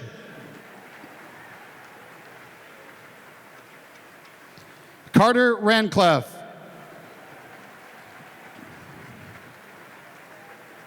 Nolan Westra. Landon Overbo. Kyler Clevin. Cole O'Connell.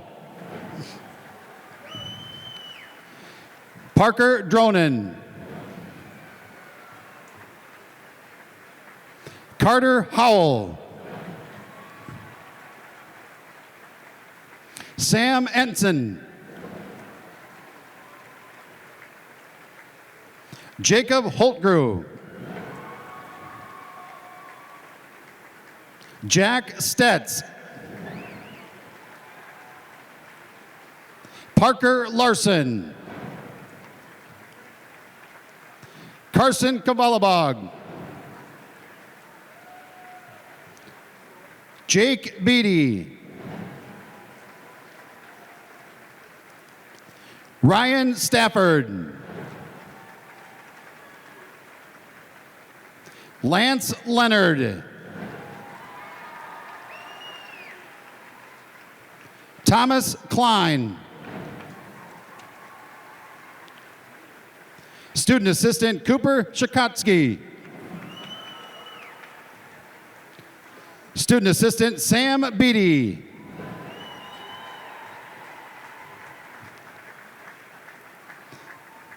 Assistant Coach Derek Thompson.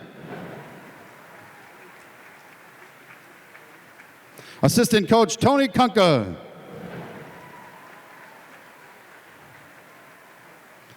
Head Coach John Ammerman.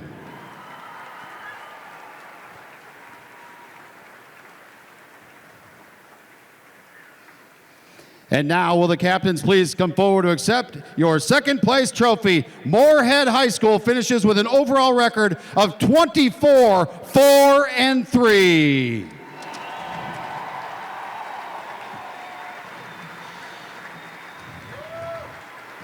The 2017 Minnesota State High School Class AA Boys Hockey Champion is Grand Rapids High School. Each member of the official squad receives a gold medal. Please step forward when your name is announced. Jacob Partlow. Michael Heitkamp. Tyler Danielson. Jax Broking. Keegan Graber. Blake McLaughlin. Gavin Hain. Nano Di Giuseppe. Jack Burnson. Drake Anderson. Patrick Mulvihill. Cam Jagger. Jack Bowman.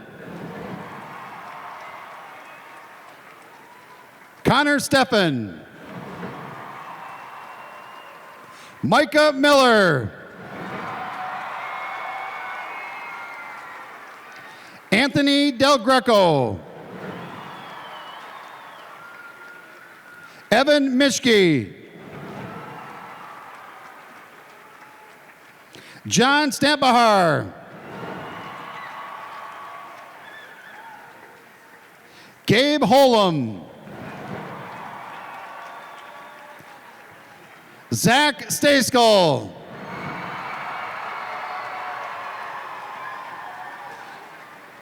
Student Assistant Jake Mackenhausen. Student Assistant Sam Lutz.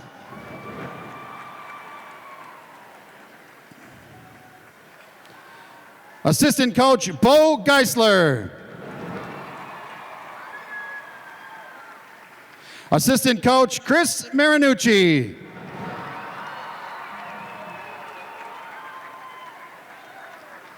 And Head Coach Trent Cladd.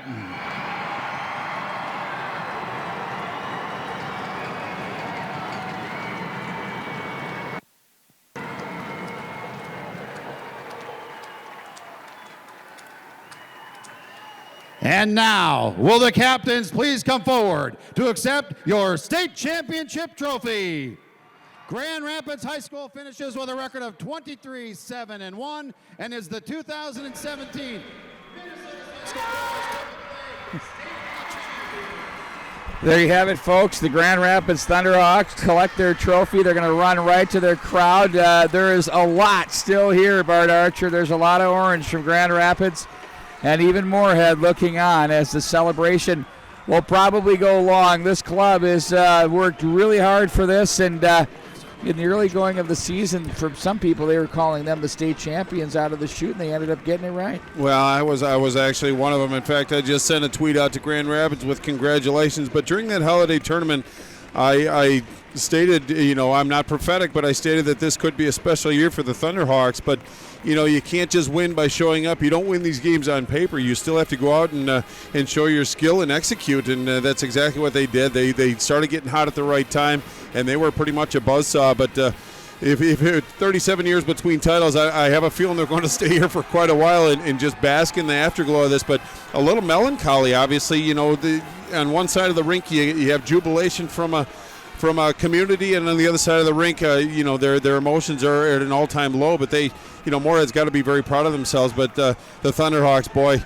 they certainly earned it, and they exercised a lot of demons and actually fulfilled the expectations, the lofty expectations, sometimes unfair, that are put upon them. But they earned it, and it was a terrific tournament and a terrific championship game. It could have been a little closer, a little more drama, but you have to give a stick tap to this Thunderhawk team. They were the better team in this tournament.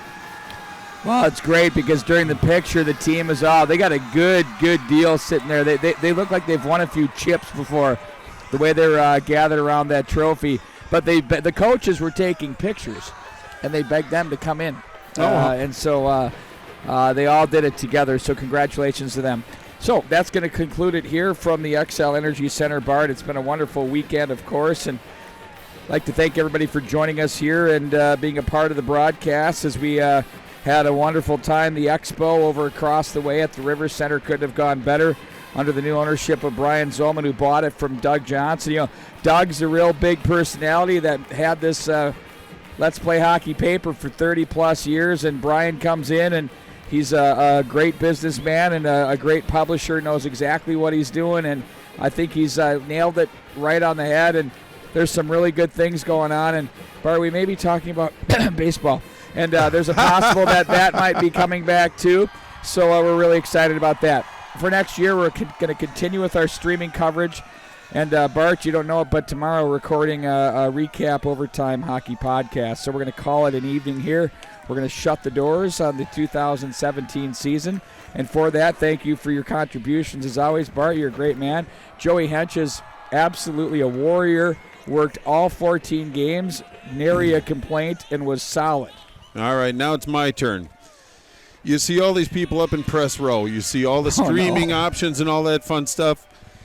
And I'm going to try to share with people how much work you put in to make these productions happen. A lot of this wouldn't be possible if it weren't for the efforts of my partner, Pete Wagner. So appreciate everything you do, and I'm happy to be a part of it. Thank you. Happy to have you here, buddy. Appreciate it. The Love Fest continues here from the XL Energy Center. Bart's my best friend since 1985.